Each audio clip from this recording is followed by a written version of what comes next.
स्वर्गीय माझ्या सर्वसमर्थ ईश्वरा, तुझ्या पवित्र पवित्र नावाला धन्यवाद देतो. प्रभू येशू ख्रिस्ता, आज शाबादिनी पवित्र दिनी तुझ्या मंदिरामध्ये तू आम्हाला घेऊन आलास त्या आशेसाठी की तू आज आमच्याशी बोलणार आहेस. प्रभूजी, आम्हाला ऐकणारे कान, समजणार अंतःकरण, आचरण करणारी वृत्ती दे आणि परमेश्वर आम्हा सर्वांच्या द्वारे येणाऱ्या वचनाद्वारे तुझं गौरव करून मी तुझा दास तुझ्या पवित्र चरणाजवळ नतमस्तक होत आहे. मस्त पावरती कृपा कर, कारण येशूच्या नावात मागतो म्हणून आहे. आमेन.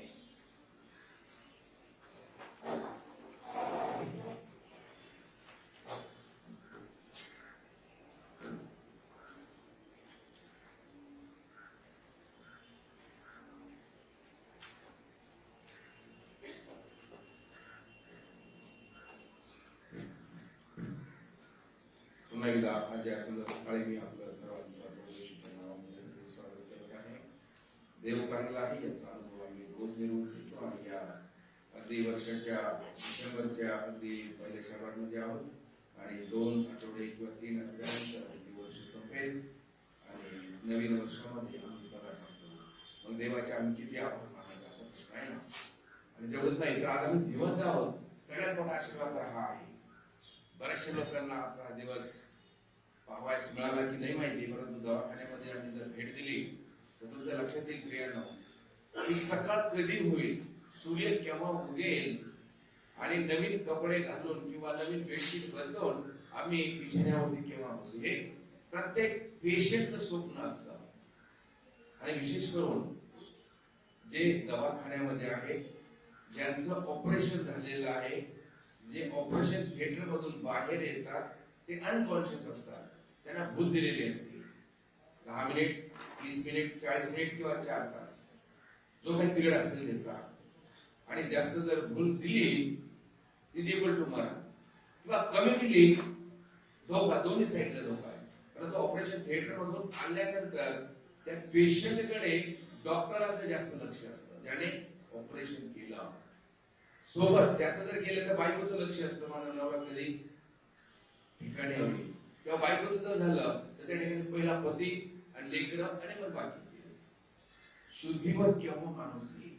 आता जर आम्ही, मला वाटतं या ठिकाणी देवाने सर्व काही केलेलं आहे, सर्व काही केलेलं आहे. विचार जर केला पाठीमागील 2 वर्षाचा, प्रिया तुम्हाला समजेल देव तुमच्या संगती आणि माझ्या संगती आहे. आमेन. आणि म्हणून देवाचे आम्हाला आभार मानायचे. आज या सुंदर सकाळी पुन्हा एकदा आपल्या सर्वांचं हार्दिक स्वागत करत आहे आजच्या डिवाइन मध्ये. पुढच्या आठवड्यासाठी काही सूचना नेहमीप्रमाणे असणार आहेत. 9:30 ला शाबास शाळा होईल. त्या ठिकाणी डायरेक्टर आहेत मास्टर डेव्हिड अवताडे, सारा स्कूल डायरेक्टर आहेत ते. शाबास शाळा आणखी त्याच्यामध्ये महत्त्वाचं सांगायचं की वेळेवर जर चालू केली तर वेळेवर दिसेल आणि मग मजा येईल, है ना. कुठलाही कार्यक्रम अमेरिकेमध्ये जर सक्सेसफुल झाला, रंगीबेरंगी झाला, त्याचं एकच कारण आहे किंवा फाउंडेशन वेळेचं खूप आहे. आणि बायबल आम्हाला तंतोतंत वेळोवेळी सांगतं की देवाने विश्वास निर्माण केला ते वेळेवरती, आराम केला तो वेळेवरती, पहिल्या वेळेस आला बाळाच्या रूपात तो वेळेवर, मरण पावला तो वेळेवर, मरणातून उठला तोही वेळेवर, आणि पुन्हा येणार आहे ती सुद्धा वेळ टाळणार नाही. हे जर माहिती ठेवलं तर येणारा नाताळ, होणारे सर्व कार्यक्रम खूप मजा देणार आहे, खूप मजा येणार आहे. देवाचे आम्हाला आभार मानायचे आहे.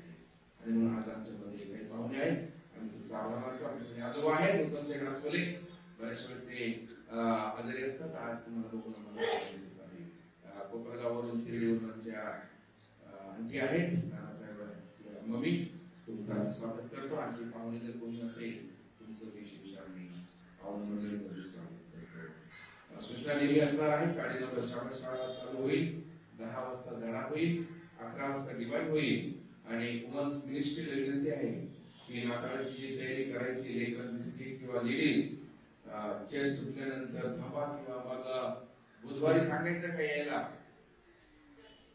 चेअर सुटल्यावर सांगायचं, सर्व पळून जातात. त्यांचा भाग आहे, कृपा करून थांबा, जाऊ नका, प्रॅक्टिस साठी थांबला आहे.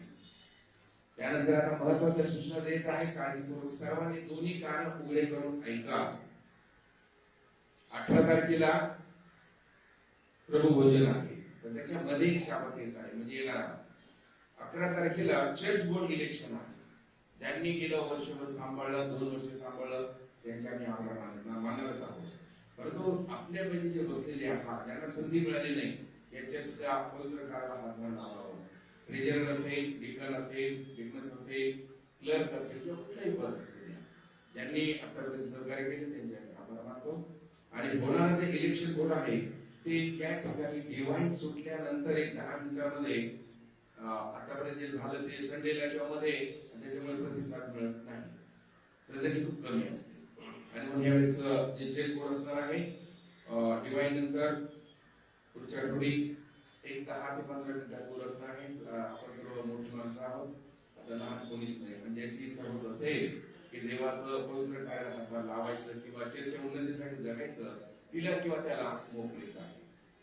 त्या ठिकाणी पदभरण आहे, 2 डिकन्स आहेत, सेविका 4 डिकन्स आहेत, ट्रेजरर एक आहे, असिस्टंट ट्रेजरर एक आहे, क्लर्क आहे, साबा स्कूल डायरेक्टर एक आहे, असिस्टंट एक आहे आणि लेकरांचा साबा स्कूल एक मेन आहे आणि असिस्टंट. असे पदभरण आहे. ज्यांना वाटत असेल कृपा करून तुम्ही या आणि त्या ठिकाणी रितसीर इलेक्शन होईल त्याची सर्वांनी काळजी घेणे आहे. 11 तारखेला चेक बोर्ड इलेक्शन होईल. 18 तारखेला प्रभुभोजन. 1-2 आठवडे आम्ही यासाठी घेत आहोत की 25 ला हे वर्ष संपत आहे आणि 25 ला नाताळ आणि एकत्र प्रभुभोजन. ते तर 2 एकदम कॉन्ट्रोवर्शियल आहे ना. क्रिसमस म्हणजे ख्रिस्त जयंती आहे, तर प्रभुभोजन म्हणजे मरणाचा. ते 2 गोष्टी एकत्र करणं योग्य नाही. म्हणून प्रभुभोजन 18 ला आहे. त्यानंतर 24 रात्रीला वॉच नाईट आहे 10 ते 12 चर्च मध्ये. या ठिकाणी स्किट होईल. आमच्या बहिणींनी अति सुंदर स्किट तयार केलेली आहे. नाताळाची तयारी 24 रात्रीला 10 ते 12 चर्च आहे. त्यानंतर 25 ला सकाळी 10 ते 12 आहे क्रिसमस प्रोग्राम. त्यानंतर जानेवारी 1 ला 10 ते 12 आहे. सर्वांना प्रेमपूर्वक आमंत्रण आहे. त्यानंतर येणाऱ्या 8 तारखेला म्हणजे जानेवारी 8 नवीन वर्षाचा पहिला शाबात आहे किंवा दुसरा शाबात असणार आहे ना. 8 तारीख दुसरी शाबात येतो. दुसऱ्या शाबाताला नवीन पाळत येत आहे, त्यांचं आपल्याला स्वागत करणं आहे ना. तरी सर्वांनी 11 तारीख, 18 तारीख, 24 तारीख, 25 तारीख आणि 1 तारीख लक्षात ठेवणं आहे. सर्वांना या ठिकाणी प्रेमपूर्वक आमंत्रण आहात. चर्चच्या उन्नतीसाठी सर्वांना जगणं आहे आणि या ठिकाणी या पवित्र कार्याला जाऊन आहे. विनंती आहे तुमची प्रार्थना आपण जेव्हा नेहा वैरागर या बहिणीसाठी प्रार्थना करा. त्यानंतर कादंबरी त्रिभुवन यांच्यासाठी प्रार्थना करा आरोग्यासाठी. आणि त्यानंतर कमल पाटले आहेत त्यांच्या मम्मी औंधगाव त्यांची आपण सर्वांच्या ज्या काही गरजा आहेत सर्वांना माहिती आहे. देवाला सांगूया आणि चर्चमध्ये आल्याने परमेश्वर आमच्या प्रार्थना ऐकतो.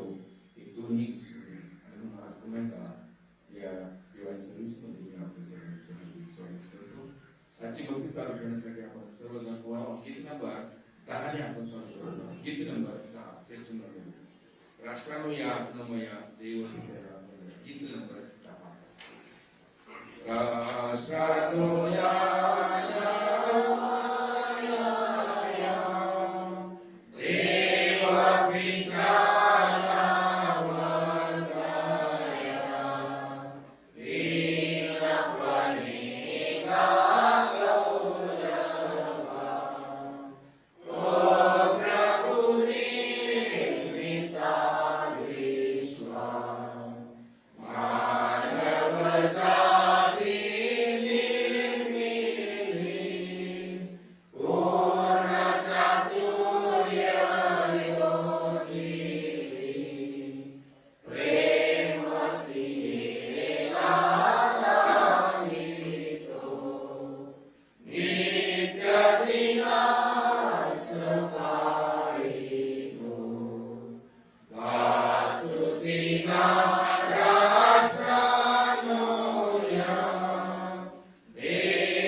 जीवन देवा तुझे आभार मानतो या सुंदर शाबासाठी आणि या डिवाइन सर्व्हिससाठी. सिस्टर नेहा वैरागर हिला तू टच कर, ही कर, स्पर्श कर, आरोग्य दे आणि बऱ्याच दिवसापासून तिची तब्येत बिघडत आहे. त्या देवानीच प्रार्थना करतो तुला तू आरोग्य देऊन तिचं पावलं या मंदिराकडे वळून दे.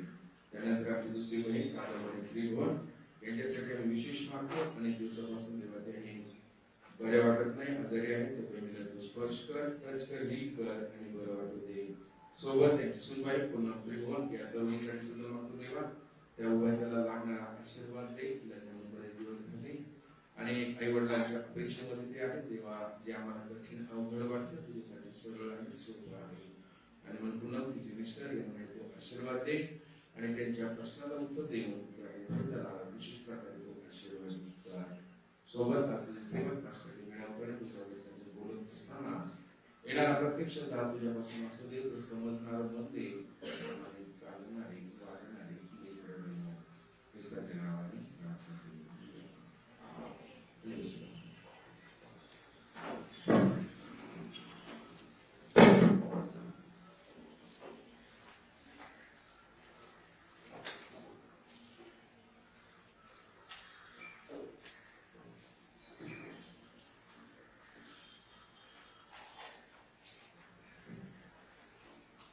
सर्वांना आपली सभा परमेश्वरच्या नावाने धन्यवाद करू. आजच्या म्हणण्यासाठी बाळासाहेबांनी जो शास्त्र भाग या ठिकाणी सांगितलेला आहे तो मत्तेचा 22वा अध्याय आणि 37वा वचन. देवाचे सेवक देवाच्या मधून बोलले हे आहे मत्तेचा 22वा अध्याय आणि 37वा वचन. तो त्याला म्हणाला, तू आपला देव परमेश्वर याच्यावर पूर्ण अंतःकरणाने, पूर्ण जीवानी व पूर्ण मनाने प्रीती कर. या ठिकाणी मी पुन्हा एक वाचत आहे मत्तेचा 22वा अध्याय 37वा वचन. तो त्याला म्हणाला, तू आपला देव परमेश्वर याच्यावर पूर्ण अंतःकरणाने, पूर्ण जीवानी व पूर्ण मनाने प्रीती कर. या वचनावर आशीर्वाद पाठवण्यासाठी आपण सर्वजण ज्याला शक्य असेल त्यांनी गुरुदेवांनी आपण प्रार्थना.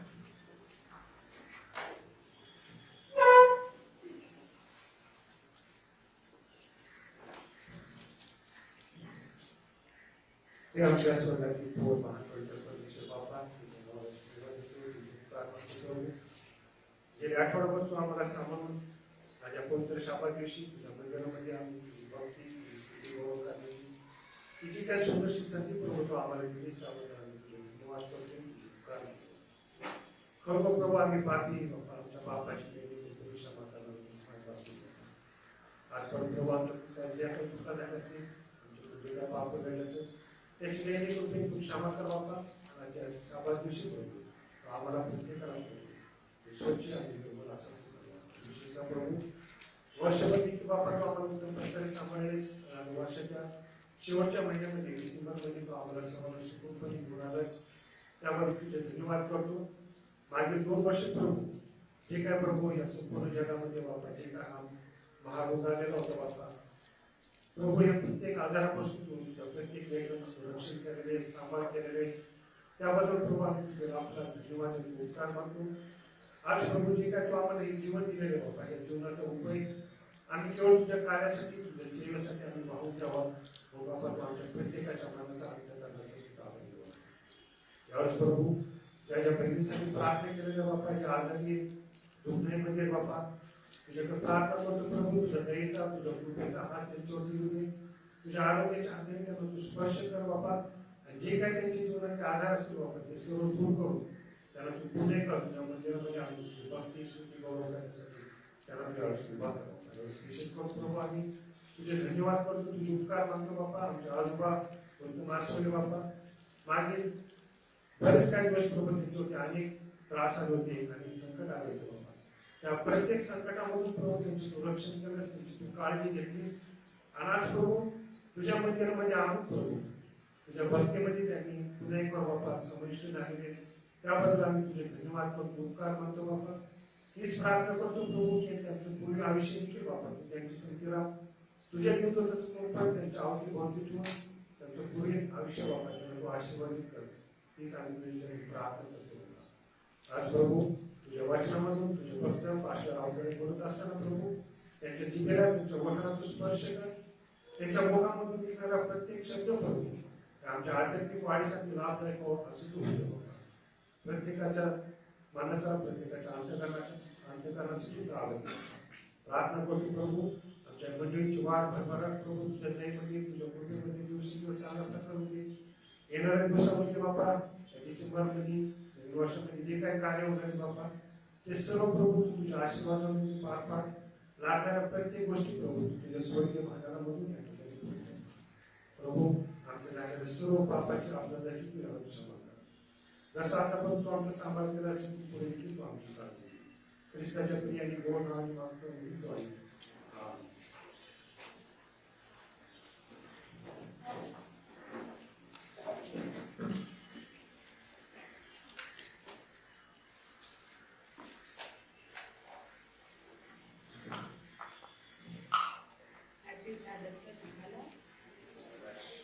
आज आपल्या निवडक शास्त्रभाग जो आहे आपल्या गाण्याच्या पुस्तकातला पेज नंबर 181 7वा हे वाचते पुढचा आपण सगळे मिळून वाचतो. हे माझे जीवा परमेश्वराचा धन्यवाद कर. हे माझे सर्व अंतर्यामा त्याच्या पवित्र नामाचा धन्यवाद कर. हे माझे जीवा परमेश्वराचा धन्यवाद कर.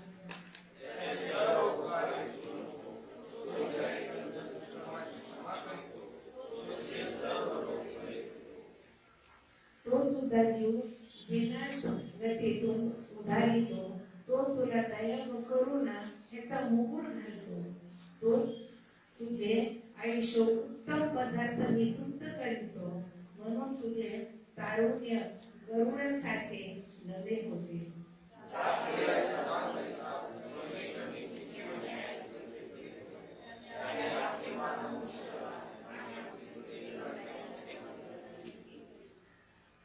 परमेश्वर कनवाळू व कृपाळू मंद क्रोध व दयामय आहे. तो सर्वदा दोष देत राहत नाही.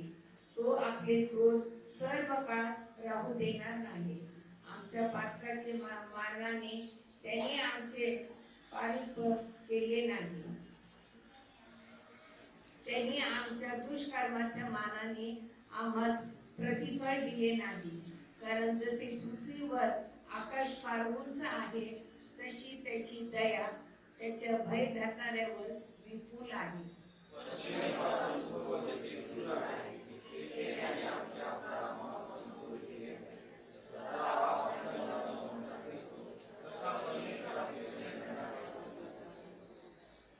कारण तो आमची प्रकृती जाणतो. आम्ही केवळ माती आहोत हे तो लक्षात ठेवितो. मानव प्राण्याची आयुष्य गवतासारखे आहे. वनातील फुलाप्रमाणे तो फुलतो. वारा त्यावरून गेला म्हणजे ते नाहीसे होतो आणि त्या ठिकाणाशी पुनरुक्ती संपन्न जडत नाही.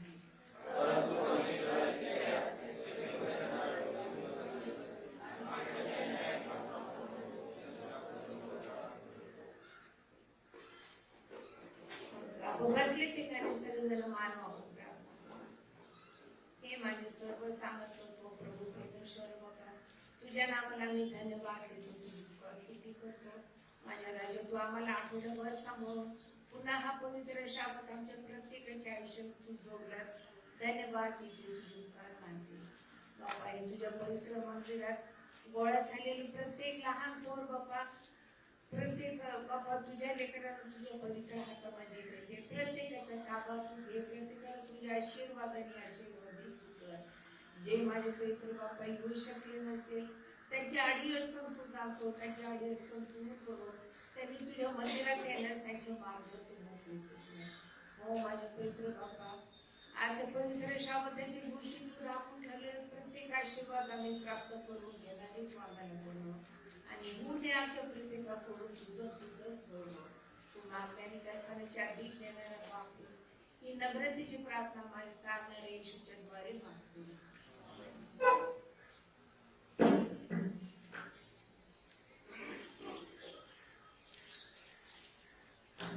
सर्वांना अभिसाभर देवाचे आभार मानूया. ती सुंदरशी वेळ आपल्याला सर्वांना दिलेली आहे.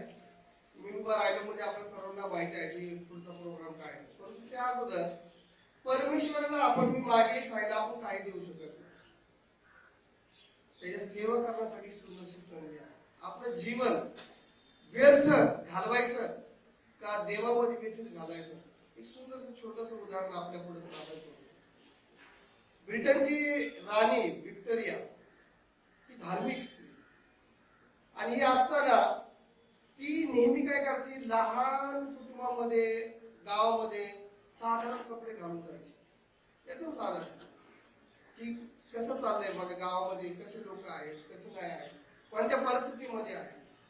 तर असे एक दिवशी ती गेली असताना खूप जोरात पाऊस येतो. खूप जोरात पाऊस आल्यामुळे ती आसरा बघायला लागते आणि एक घर ठोठवते. साधारण कुटुंब, आणि साधारण कुटुंबामध्ये घर उघडल्यानंतर नक्कीच मदत करतात. आणि तिने विचारलं की मला घरी जायचं आहे, एक छत्री मिळेल. ती बाई आतमध्ये गेली, तिच्याकडे 2 छत्र्या होत्या.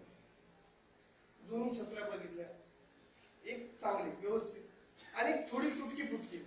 तिने कोणती दिली असेल? कोणती दिली असेल? चांगली का तुटकी फुटकी? आता आपल्या घरी कोण आलं, दे बाबा रेनकोट वगैरे, माझ्याकडे 2 आहेत, पण मी पहिले काय बघणार, पुढे तिकडे आहे का, घेऊन जा. तुझं पण काम भागलं पाहिजे, पण माझी वस्तू काय. अशाच प्रकारे तिने तिला छत्री दिली. ती छत्री घेऊन कशी कशी राणी आपल्या मंदिर राजवाड्यामध्ये गेली, आणि ती छत्री पुन्हा तिच्या घरी पाठवली तिच्या दासीच्या सोबत. आणि तिला सांगितलं की राणीला जी तुम्ही मदत केली त्याबद्दल तुमचे धन्यवाद, थँक्यू. ज्यावेळेस तिला समजलं की राणी माझ्या घरी आली आणि मी तिला काय केलं, खूप सुंदर छत्री दिली, असं वाटलं समजा जी संधी तिला भेटली होती, ती संधी, सुवर्ण संधी, ती गमवली. राणी रागवली नाही, तिला थँक्यू म्हटलं. आणि त्याच्यानंतर पवित्र शास्त्रामध्ये देखील असंच काहीतरी उदाहरण. मरिया आपल्या सर्वांना माहिती, ज्यावेळेस ख्रिस्त बसला त्यावेळेस ती आली आणि तिने सर्वात महागडं जे तेल आहे ते कुठे टाकलं, ते पायात टाकल्यानंतर बाकीचे जे शिष्य जे तिच्या सोबत होते, सोबत राहत होते, जेवत होते, खात होते, झोपत होते, अरे एवढे महागडं तेल हिने त्याच्या पायात टाकलं. यापेक्षा हे गरिबांना कोणाला मदत केली असेल त्यांचा हेतू बरोबर. एवढं महाग तेल त्याच्या पायावर, ख्रिस्ताच्या पायात टाकलं. तर जे ओळखून त्या स्त्रीने ओळखून जे ख्रिस्ताला केलं, आजही आपण त्या स्त्रीचे काय करतो, पवित्र शास्त्रातून सहज वाटतो. आणि जो येऊदा युस्किरियोत, त्याचे शब्द की हिने महागडं तेल टाकून व्यर्थ केलं, कारण तो पैशाचा भुकेला होता. ख्रिस्ताने त्या स्त्रीसाठी बोललेलं आहे की तुझं नाव नेहमी घेतलं जाईल, पुस्तकात लिखलं जाईल. परमेश्वराने जे उत्तमातलं उत्तम त्याचा पुत्र आपल्यासाठी दिला. प्रिय ख्रिस्ताने उत्तमातलं उत्तम आपल्यासाठी आपलं जीवन दान केलं. आपल्यासाठी आपण काय देऊ शकतो? आज आपण मंदिरामध्ये आहोत, कोणती अपेक्षा आहे परमेश्वराला, कोणती अपेक्षा आहे? आपण आपण ठरवायचं. येहुदा इस्करियोतने ज्यावेळेस हा व्यवहार केला त्यावेळेस त्याच्या जीवनामध्ये काय भेटलेलं आहे? आज तो नरकामध्ये शाश्वती नाही. त्याच्या निर्णयामुळे, त्याच्या योजनेमुळे, त्याच्या थिंकिंगमुळे. पण परमेश्वराचं वचन सांगते की त्याच्या कल्पना त्या आपल्या कल्पना नव्हे, त्याचे मार्ग ते आपले नव्हे. आज आपल्या त्या ख्रिस्ताला, त्या परमेश्वराला आपण भेटण्यासाठी या मंदिरामध्ये आलो आहोत. आपल्याला कोणती छत्री द्यायची, आपल्याला काय द्यायचे, आपल्याला ठेवायचं. परमेश्वरांनी घातलेले बीज कधीही खराब होत नाही. पवित्र शास्त्र सांगते. येत्या दिवसामध्ये आपल्या मंदिरामध्ये अनेक प्रोग्राम्स आहेत, आपल्यासाठीच आहे, आपल्याला आनंद मिळण्यासाठी. परमेश्वराच्या सेवेसाठी काय करू शकता? आपला टाइम परमेश्वराला, आपला वेळ, दशांश, अर्पणे, प्रत्येक गोष्टीतला 10वा भाग त्याला देण्याचा प्रयत्न करा. आशीर्वाद भेटल्याशिवाय राहणार नाही. आणि सर्व करण्यासाठी आपल्याला एकच आहे, आपल्याला मिळवायचं सार्वकालिक जीवन. आपल्या हातामध्ये आहे, आपल्या गोष्टीमध्ये आहे.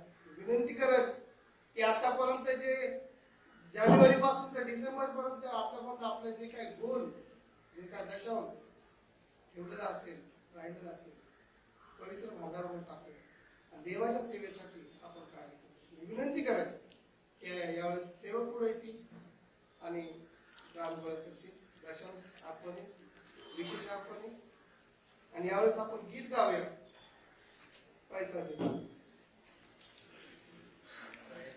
पैसा देतो मी देवाला, अवघे दिले त्याने मला. पैसा देतो मी देवाला, अवघे दिले त्याने मला. अनंत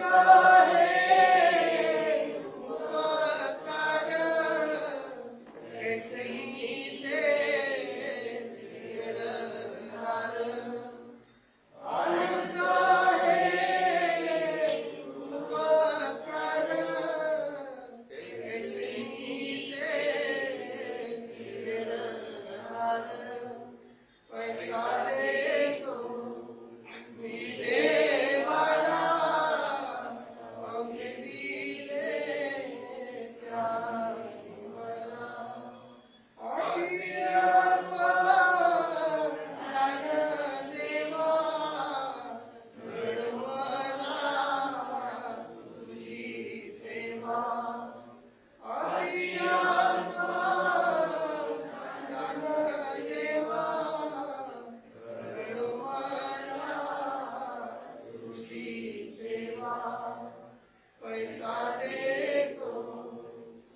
देवाला, अवघे दिले त्याने मला.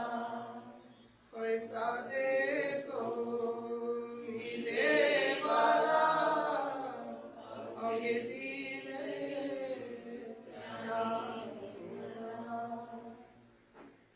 त्यावेळेस मी विनंती करत आपल्यामध्ये अंकल आहेत, चरण अंकल पुढे येतील, आज प्रार्थना केली जाते.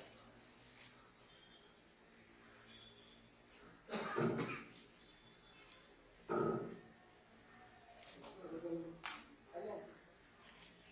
मानवा करूया, प्रार्थना करूया की जे काही गाणं आहे देवाच्या सेवेसाठी, त्याच्या कार्यासाठी करतो.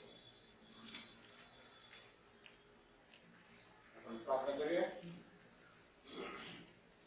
पवित्र पवित्र पवित्र सर्वशक्तिशाली परमेश्वर, दयावान कृपावान महान प्रभु जी, तेरे जयकार करते हैं, तेरी प्रशंसा, तेरी तारीफ करते हैं प्रभु. तूने हम सबको एकत्रित किया इस पवित्र शब्द के दिन, हम सबको ये संधि दी कि यहाँ हाजिर होकर तेरा नाम गौरव करें. महागजवान परमेश्वर, तेरे चरणों में प्रार्थना करते हैं उन सब के लिए जो नहीं आ सकते, उन सब के लिए जो बीमार है. परम पिता परमेश्वर, सबको तेरा पवित्र स्पर्श दे और आने वाले समय में सबको संधि दे.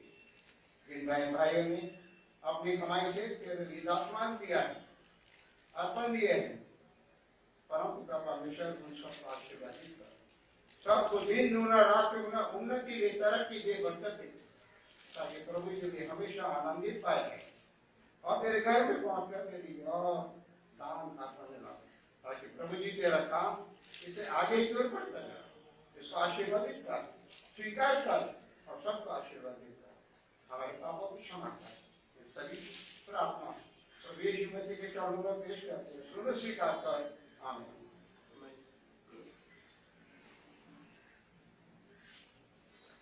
धन्यवाद. पुन्हा एक वार यावेळेस आपल्या भक्तीला सुरुवात करण्यासाठी, आपल्या भक्तीची शोभा वाढवण्यासाठी आपल्यामध्ये 2 विशेष गीत होणार आहेत. यावेळेस मी कमल पाटलांना विनंती करेन की आपले गीत त्यांनी सादर करावे. त्याच्यानंतर अजून एक गीत आहे.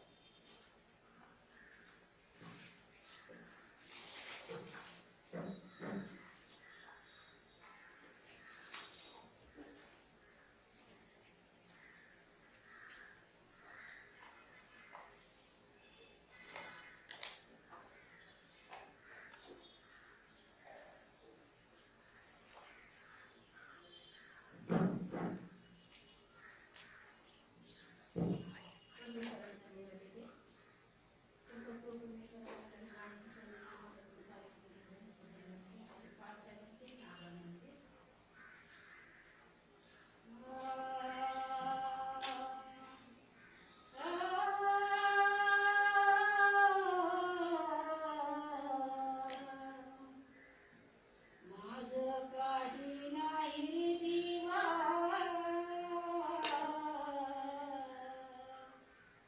माझं काही नाही रे दिवा, तुझंच हे सार. माझं काही नाही रे दिवा, तुझंच हे सार. या सृष्टी सौंदर्याचा केवळ मीच राखणदार. या सृष्टी सौंदर्याचा केवळ मीच राखणदार. माझं काही नाही रे दिवा, तुझंच हे सार. माझं काही नाही रे दिवा, तुझंच हे सार. या सृष्टी सौंदर्याचा केवळ मीच राखणदार. या सृष्टी सौंदर्याचा केवळ मीच राखणदार. हाड मोडली माझे मजला, जोडीला दिली कनार. हाड मोडली माझे मजला, जोडीला दिली कनार. शाप देऊनी दोघांना तू, शाप देऊनी दोघांना तू पाठविले भूवर. मग पोटासाठी कष्ट करूनी, मग पोटासाठी कष्ट करूनी खातो भाकर. या सृष्टी सौंदर्याचा केवळ मीच राखणदार. या सृष्टी सौंदर्याचा केवळ मीच राखणदार.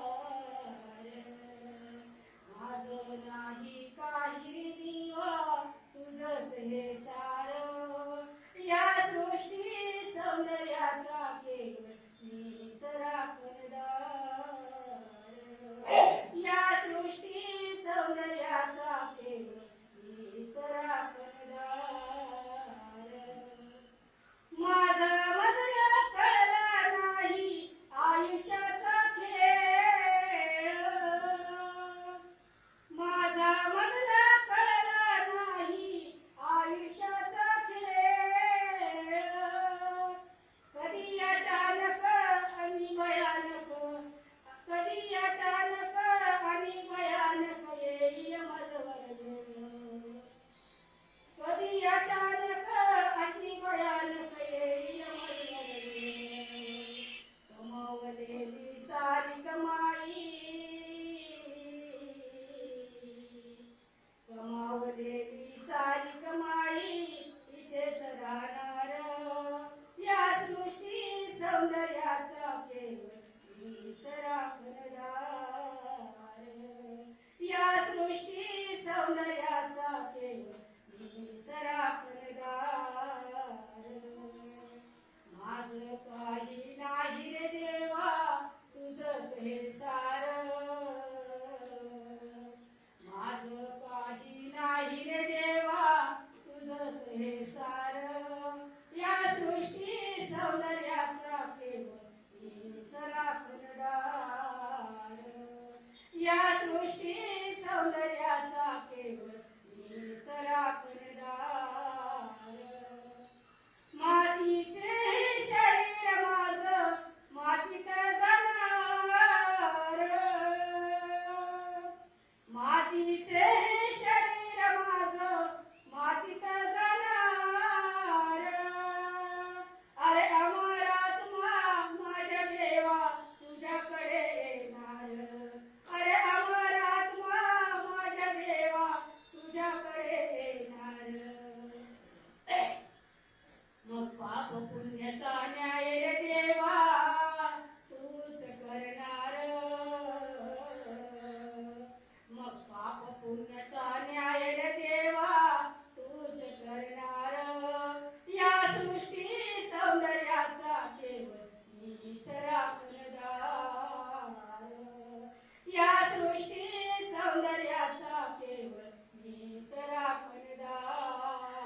सौंदर्याचा केवळ मीच रे सुंदर.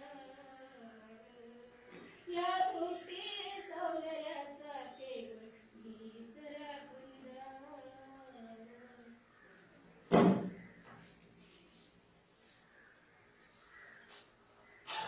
सुंदर असं गीत आपल्यापुढे सादर केलेलं आहे. माझं काही नाही रे देवा, तुझं हे सर्व सगळं काही. पण उलट आपलं माझं सगळं काय, तसं जर विचार केला तर या गीताद्वारे संपूर्ण अभ्यास, सर्व जीवनाचं चरित्र आपल्यापुढे सादर करणे आणि आपलं जीवन खरोखर देवाला समर्पित आपण केलं पाहिजे.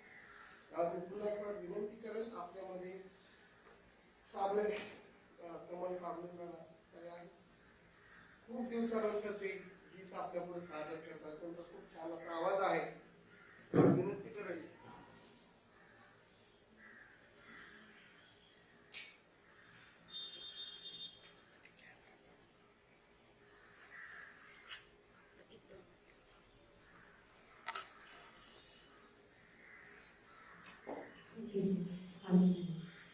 हॅपी शपथ, हॅपी शपथ.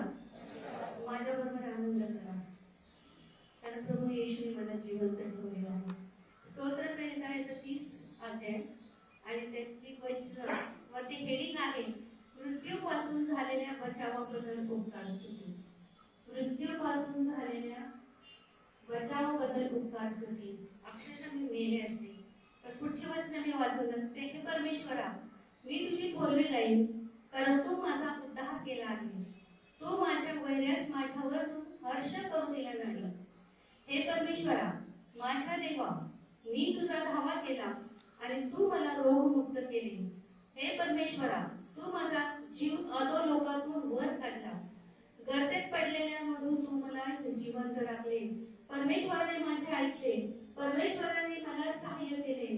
परमेश्वराने माझा विलाप दूर करून मला नाचावयास लावले. माझे तोंडपाठ काढून मला हर्ष वस्त्र नेसवले. यासाठी की माझ्या आत्म्याने तुझे गुणगान गावे, गप्प राहू नये. यासाठी की माझ्या आत्म्याने तुझे गुणगान गावे, गप्प राहू नये. हे परमेश्वरा, माझ्या देवा, मी सर्व काळ तुझे उपकार स्मरण करेन. ही कमिटमेंट आहे माझ्या देवाशी.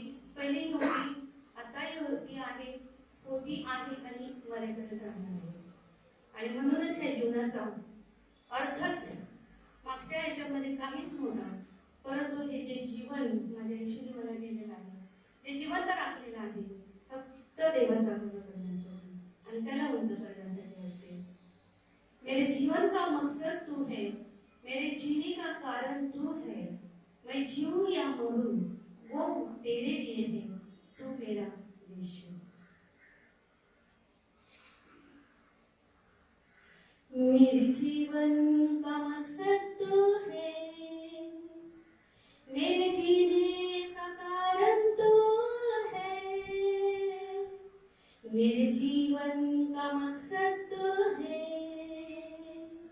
मेरे जीने का कारण तू है. मैं जीऊं या मरूं वो तेरे लिए है, तू मेरा प्रभु. मेरे जीवन का मकसद तू है, मेरे जीने का कारण तू है. मेरे जीवन का मकसद तू है, मेरे जीने का कारण तू है. पिछला सब भूल गए, मैं आगे दौड़ा चलूं. पिछला सब भूल गए, मैं आगे दौड़ा चलूं. जो मेरे लिए धन था, उसको मैं त्याग दूं, कि मैं पाऊं से पुरस्कार. दौड़ा मैं जाऊं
धन्यवाद देते pastor sir. Thank you very much. एवढ्या वर्षाने मला मुलगी मृत्यू बदल झालेल्या बचावाबद्दल त्यांचे उपकार स्तुतीचे जगलं ख्रिस्त दुसरं काय. Thank you Jesus.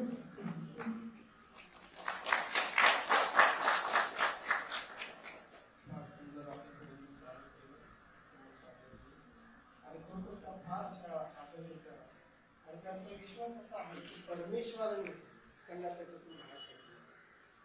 कारण कोणासाठी प्रत्येकासाठी परमेश्वराने सेवा ठेवली आहे.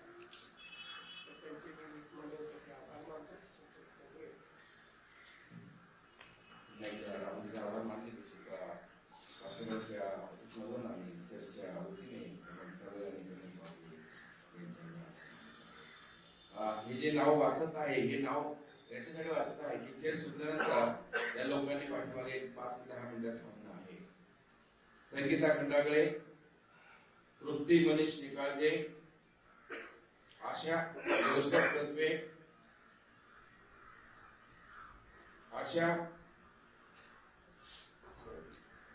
उषा सुधीर साळवे, आशा अरुणकांत घोरपडे, प्रशांत बेटीगिरी, इलिझाबेथ सुधाकर अवचिते, माधुरी अस्वले, सुहास माधुरी अस्वले, त्यानंतर Joycy Robin Matthew, Mary Aswale, Mr and Mrs Dias and family या लोकांनी चर्च सुटल्यानंतर थांबणार आहे. आज आमच्यामध्ये देवाचे सेवक आहेत पास्टर डेव्हिड अवकाडे आणि आजच्या घडीला सह्याद्री ॲडव्हेंटिस्ट सर्कलमध्ये खूप सक्रिय आणि खूप ऍक्टिव्ह आहे. गेल्या आठवड्यात त्यांची चर्चला एक 10 दिवसाचा प्रोग्राम होता, 8 दिवसाचा. आणि स्पायसरचे प्रोफेसर डॉक्टर जैसे इस्रायल या देवाच्या भक्ताने खूप सुंदर मीटिंग्स घेतल्या. शेवटच्या काळाचे लक्षण होते आणि 1-2 वेळेस अटेंड केल्या. खूप मजा आली. आज पास्टर डेव्हिड अवकाडे आमच्यामध्ये आहेत. सध्या त्यांची रनिंग स्टेटस सॅलिसबरी मराठी चर्चचे पास्टर आहेत. सोबत सेंट्रल महाराष्ट्राचे साला स्कूल, पर्सनल मिनिस्ट्री आणि व्हॉइस ऑफ प्रॉफिसीचे ते डायरेक्टर आहेत. त्यांना 2 मुली आहेत, अति गोड मुली आहेत. मोठी ट्रान्सलेट करते आणि गाणं सुद्धा गाते. त्यांची मिसेस नर्स आहे पेशाने आणि सध्या त्यांची बदली पुण्यावरून बारामती या शहरात झालेली आहे. ते अपडाऊन करतात आणि थोडं त्रासदायक आहे कारण बारामती बरंच लांब आहे, 3-4 घंट्याचा रन आहे, परंतु देव त्यांना चालवत आहे. आणि देवाचे सेवक पास्टर डेव्हिड अवकाडे ज्या वेळेस आम्ही त्यांना काही सांगतो ते कुठलाही नो हा शब्दच नाही. त्यांची ओळख मला वाटतं 2005-6 ला झाली असावी. नेवासा कुठेतरी एक लग्न होतं गोगलगाव सलबतपूर या ठिकाणी आणि पहिल्या टायमाला अशा खंडागळ्यांनी मला सांगितलं की खरे एक नवीन पाळत तुला दिसतील, नवीन रंगात नवीन ढंगात. आणि हे शब्द अजून मला आठवतात. मग मी म्हटलं की नक्की ते कोण आहे, कसं आहे. आणि मग त्यांनी मला खास लग्नाला बोलवलं. नेवासा तालुक्यामध्ये एक गोगलगाव जगतापचं गाव, जगताप आहे ते नाही रतनगाव, त्यांचं खेडगाव आहे, सुरेगाव आहे ना. सुरेगाव मध्ये 2004-5 ला पहिली भेट झाली आणि त्यानंतर पुन्हा भेटी झाल्या. त्यांनी नेवासा तालुका, गोगलगाव आणि खेड्यापाड्यावरची सेवा देऊन मग त्यांची बदली 40गाव, एक मेन ठिकाण आहे रेल्वे लाईनला, जळगाव भुसावळ, त्या ठिकाणी पालखी म्हणून सेवा दिली आणि देवाच्या कार्यामध्ये खूप सक्रिय आहे. खूप मंडळी वाढली आणि 40गावात मला आठवते मी भेटीला की प्रत्यक्षात टोटल हिंदू ग्रुप होता त्या आणि राजस्थानी आणि गुजराती लेडीज, परंतु त्या ख्रिस्ती गाणं गात होत्या. आणि पास्टरांनी बायबलचा असा अभ्यास दिला की पुरेपूर त्यांचं येशू ख्रिस्त काय, कोण देव आहे या हिंदू समाजामध्ये जाऊन त्यांनी कामं केली. आणि मग 40गावामध्ये खूप मंडळीची त्यांनी प्रगती केली. आणि आजच्या घडीला सॅलिसबरी सह्याद्री ॲडव्हेंटिस्ट मराठी चर्चचे पास्टर आहेत. आम्हाला त्यांचं स्वागत करणं आहे. आज औंध मंडळीमध्ये त्यांची दुसरी भेट आहे आणि डायरेक्टर असल्यानंतर त्यांना पुन्हा बोलवण्यामध्ये त्या ठिकाणी काही हरकत नाही. आम्हाला त्यांचं स्वागत करायचंय. त्यासोबत आमचे आजोबा उत्तम शेठ अस्वले यांचे आम्हाला गुलाब देऊन फुल देऊन त्यांचं स्वागत करायचं कारण बरेच दिवसापासून ते आजारी आहेत आणि आजी गेल्यानंतर सारखी तब्येत बिघडते. त्यानंतर संतोष दादा आहेत आजगे, त्यांचंही आम्हाला स्वागत करणं आहे. त्यानंतर दाभाडे कुटुंबातर्फे आणि काटे कुटुंबातर्फे सिस्टर नलिनी आहे आमच्यामध्ये, दाभाडे त्यांचे स्वागत करणं आहे. तर मी विनंती करेन की या ठिकाणी आमची बहीण कमल तिला खास देवाचे आभार मानायचे आहे आणि गुलाबाचं फुल देऊन तुमचं स्वागत यासाठी करायचं की देवाने प्रत्यक्षात तुम्हाला नवजीवन दिलं. आणि आता गीताद्वारे साक्षीद्वारे तुम्ही सांगितलं, कारण त्यांचे रनिंग स्टेटस खूप आम्ही बघितलं आणि खूप खराब लागलं की पुढच्या क्षणाला काय होईल अशा गतीमध्ये आमचे विचार द्यायचे. परंतु आज तुम्ही देवाच्या मंदिरामध्ये देवाचं गौरव करत आहात. देव तुम्हाला पूर्णपणे आरोग्य देईल. म्हणजे मी विनंती करेन की आज आमचे भाषणकार पास्टर देवी रावकडे यांचं आम्हाला हवन मंडळीमध्ये स्वागत करून आहे.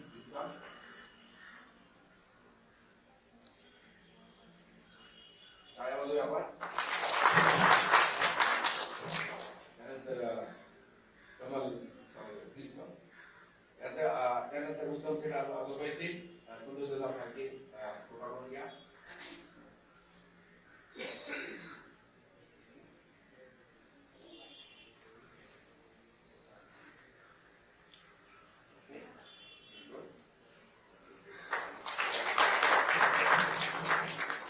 या आजोबा या प्लीज या.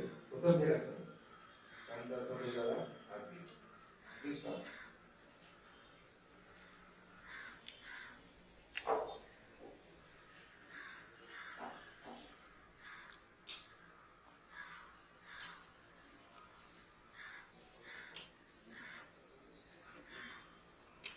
येत आहे का?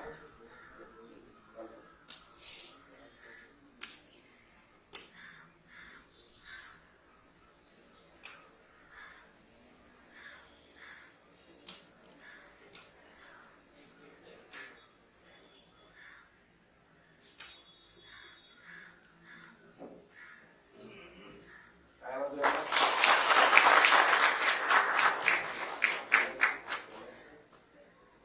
ते लवकरच 100वी कडे त्यांचा पाऊल वाट आहे. मोठा कार्यक्रम करायचा आहे. ती वाटमध्ये आमच्यामध्ये आहे. तुम्ही नंतर विचाराल की यांचं स्वागत खरे मला का करतात, त्याचं उत्तर नंतर देणार. प्लीज द्या. त्यानंतर मिसेस नलिनी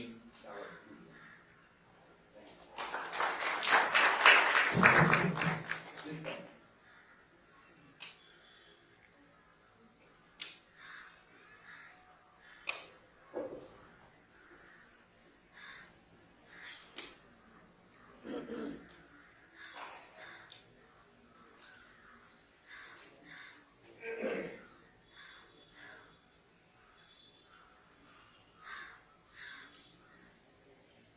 कुटुंबाच्या वतीने आणि दाभाडे कुटुंबाच्या वतीने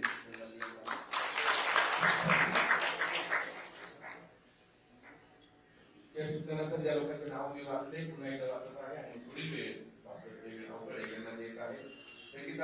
Sangeeta Khandagale, Trupti Nikalje, Asha Kasbe, Usha Salve, Asha Ghorpade, Prashant Petigiri, Elizabeth Auchite, Madhuri Aswale, Joycy Matthew, Mercy Mary Aswale आणि Mr and Mrs Dias. Thank you. God bless you. Pastor David रावकडे अगदी सक्रिय आहे आणि आजच्या घरी आणखी एक महत्वाचं त्यांचं सांगायचं, त्यांचं शिक्षण जरी बाहेर झालं, बाहेर तरी सर्व्हिस केली, परंतु त्यांनी MA स्पायसर मेमोरियल कॉलेज या ठिकाणी संपवलं आणि आजच्या रनिंग स्टेटस मध्ये संपूर्ण वेस्ट इंडियन मधून 2 पालकांची निवड केली डॉक्टरेट बनण्यासाठी. जो कोर्स आहे आपल्या स्पायसर कॉलेजमध्ये.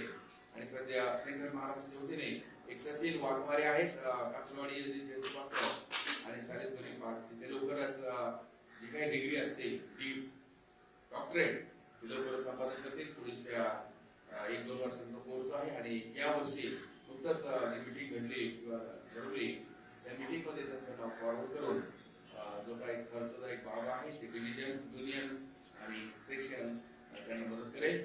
देव हा अभ्यास पूर्ण करण्यासाठी देव त्यांना मदत करो आणि भविष्यामध्ये जी काही त्यांची वाटचाल आहे, जे काही स्वप्न आहे डॉक्टरेट करणं आणि देवाच्या कार्याला गतीमध्ये आणणं हे परमेश्वराने साकार करावं अशा शुभेच्छा आहे आणि अभिनंदन.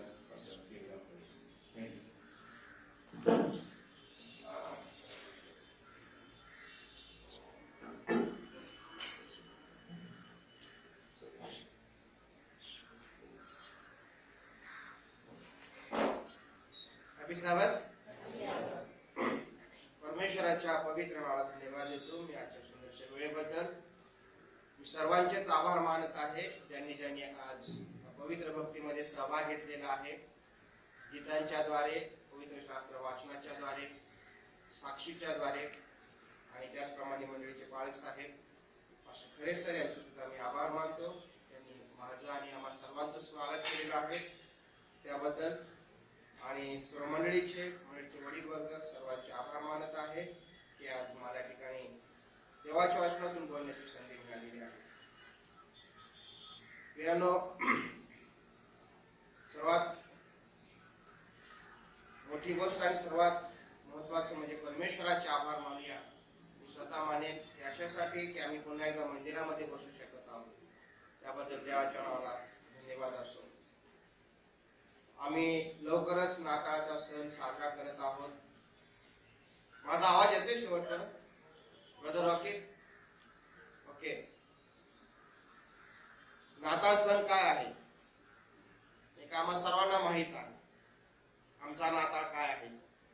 नाताळ सण आम्ही साजरा कसा करतो, मेंढपाळांनी साजरा कसा केला, मागी लोकांनी साजरा कसा केला, आज आम्ही कसा साजरा करत आहोत. आम्हा सर्वांना माहित आहे की आम्ही आमचा नाताळ कसा साजरा करत आहोत. प्रभू येशू ख्रिस्ताचं जन्मास येणं आणि जन्म घेण्यासाठी ती जागा शोधणं आई वडिलांना त्याच्या योसेफ आणि मरियाला या गोष्टी अतिशय कठीण होत्या. इतक्या सोप्या आणि साध्या नव्हत्या. प्रभू येशू ख्रिस्ताला या भूतलावरती जन्म घेण्यासाठी काय करावे लागले? जागा शोधावी लागली. असं नाही की बेथलेम नगरीमध्ये जागा नव्हती. असं नाही की तिथे हॉटेल्स नव्हते, लॉजेस नव्हते.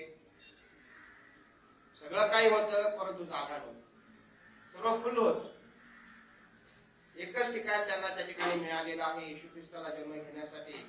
तो म्हणजे तो गोठा, गाईचा गोठा ज्याला आपण म्हणतो, जिथे प्रभू येशू ख्रिस्ताचा जन्म झालेला.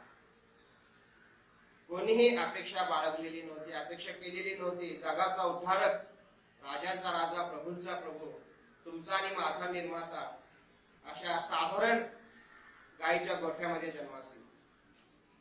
आज पुन्हा एकदा 2000 वर्षानंतर किंवा त्याहीपेक्षा अधिक वर्षानंतर आम्ही पुन्हा एकदा प्रभू येशू ख्रिस्ताच्या जन्मदिनाचा जो आनंद, तो सोहळा साजरा करणार आहोत. आम्ही जगाला हे सांगणार आहोत की आमचा तो आम्हाला या भूतलावरती काय झालेला आहे? जन्मास आलेला होता. आणि म्हणून आम्ही नाताळ सण साजरा करत आहोत. प्रियानो, हे सांगणं की येशू जन्मास आलेला होता, की हे सांगणं येशू माझ्या जीवनात आज जन्मास आलेला आहे, कोणतं प्रभावी आहे? येशू माझ्या जीवनामध्ये, माझ्या हृदयामध्ये जन्मास आलेला आहे. येशू माझ्या जीवनामध्ये राहतो, त्याचं वास्तव्य माझ्या जीवनात आहे, हे सांगणं जास्त प्रभावी आहे. नाताळ आला म्हणजे आम्ही घराची सजावट सुरू करतो, साफसफाई सुरू करतो. प्रियानो, जर तुम्हाला आणि मला वाटतं ख्रिस्ताने माझ्या जीवनामध्ये, माझ्या स्वतःच्या हृदयामध्ये जन्म घ्यावा, तर प्रियानो, फक्त नवीन कपडे घेऊन पुरेसं होणार नाही. स्वतःला स्वच्छ ठेवून पुरेसं होणार नाही. नारायण वामन टिळक म्हणतात, सुंदर देवळ हृदय हे माझे, येथेच विराजे देव बाप.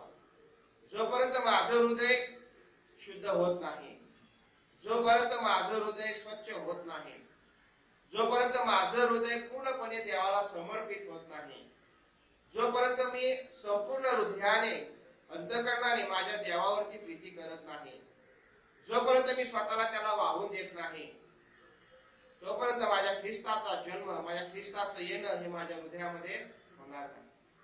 मग तुम्ही कितीही मोठ्याने नाताळ सण साजरा करा, देव तुमच्याकडे आणि माझ्याकडे बघून म्हणेल, ढोंगी आहात, लबाड आहात.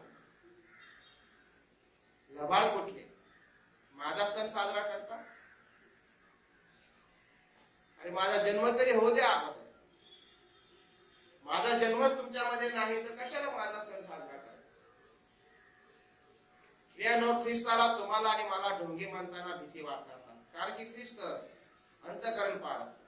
कदाचित आम्ही एकमेकांना ढोंगी म्हणताना घाबरू, आम्हाला भीती वाटेल, कारण की तुम्हाला आणि मला एकमेकांचं हृदय आम्हाला तपासता येणार नाही, पडताळता येणार नाही, बघता येणार नाही. पण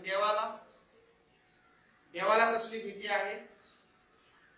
देव कधी म्हणेल तुम्हाला आणि मला ढोंगी? कधी म्हणेल देव? तेव्हा वेळ असेल का आम्हाला प्रतिसाद देण्यासाठी? कधी म्हणणार आहे देव? ज्या दिवशी त्याला दार बंद करण्याची वेळ येईल. शेवटचा शब्द आमच्यासाठी असणार आहे.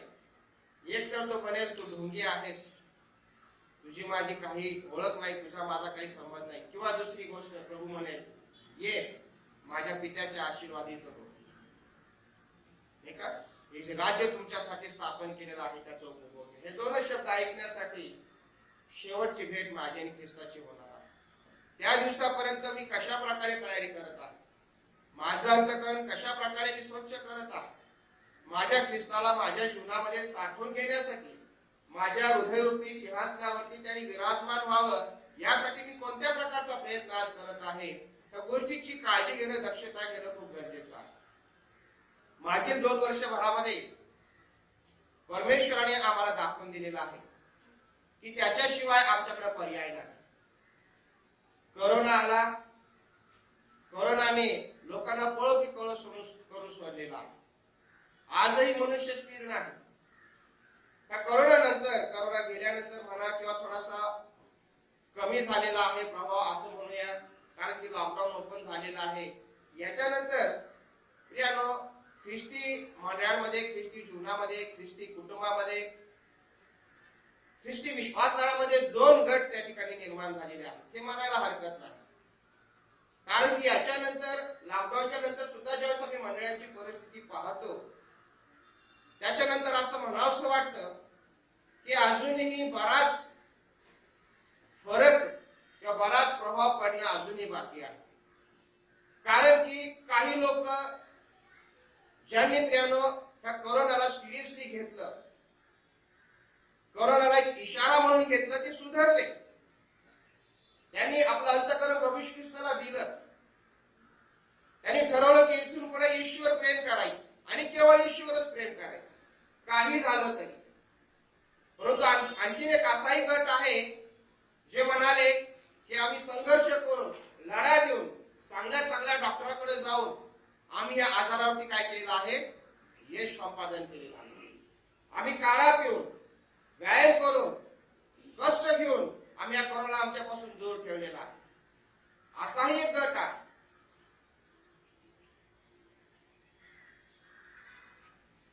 आणि तो ख्रिस्ती गट आहे. एक ख्रिस्ती गट असा आहे की ज्यांनी या कोरोना काळामध्ये स्वतःला येशू ख्रिस्ताला समर्पित केलं. आणि ख्रिस्ती गट असा आहे की जो म्हणत आहे की आम्ही आमच्या सामर्थ्याने, आमच्या श्रमाने, आमच्या कष्टाने काय केलेलं आहे, याच्यावरती मात केलेली आहे.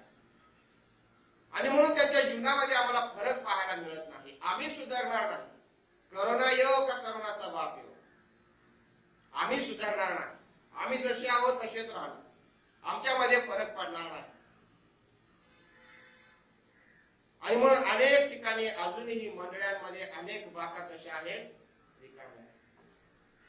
अपेक्षा अशी होती कोरोना नंतर चर्चेस मध्ये जागा पुरणार नाही, मंडळांमध्ये जागा बसायला पुरणार नाही, लोक आता देवाकडे धावत येतील. परंतु प्रियानो, परिस्थिती अजूनही तशी नाही. अनेक लोकांनी आपल्या वाईट सवयी सोडलेल्या नाहीत. अनेक लोकांनी आपला जुना स्वभाव सोडलेला नाही. परमेश्वराचा इशारा त्यांनी ओळखलेला नाही. आमचं अंतःकरण त्याने अजूनही देवाला दिलेले नाही.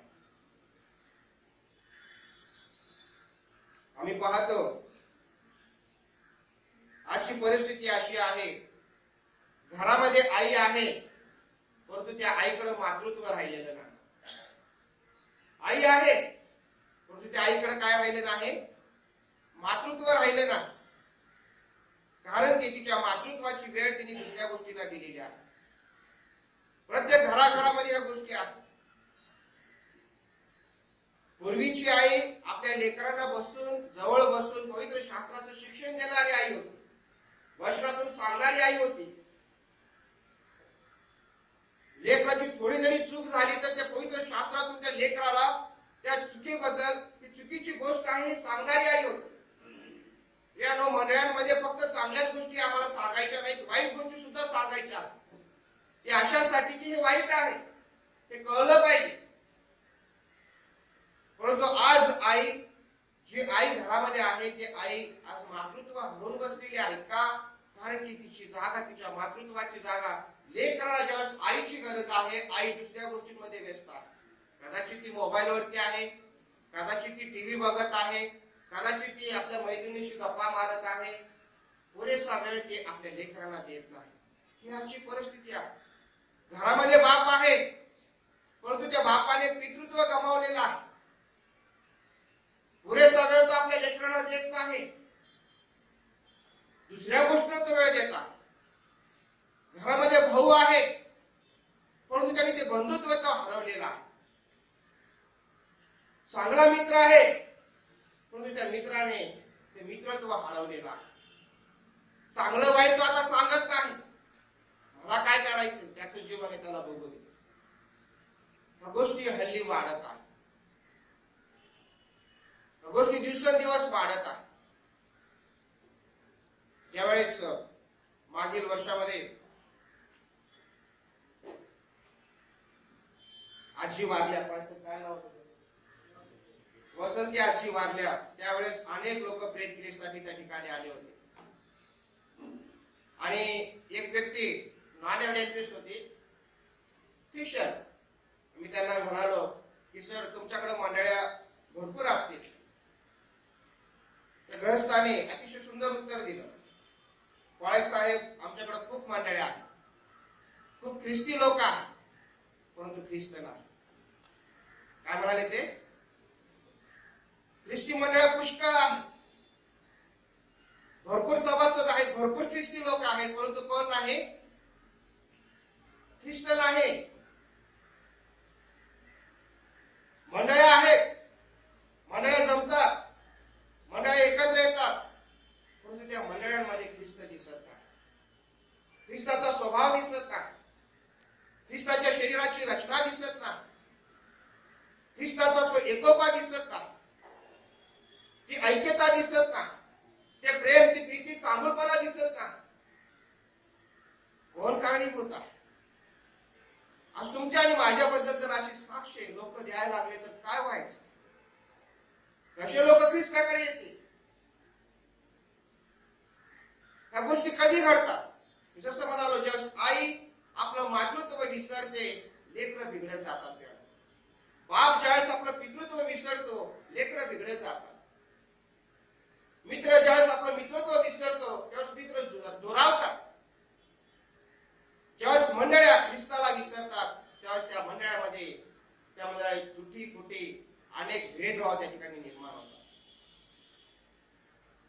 सर्व कधी होतं?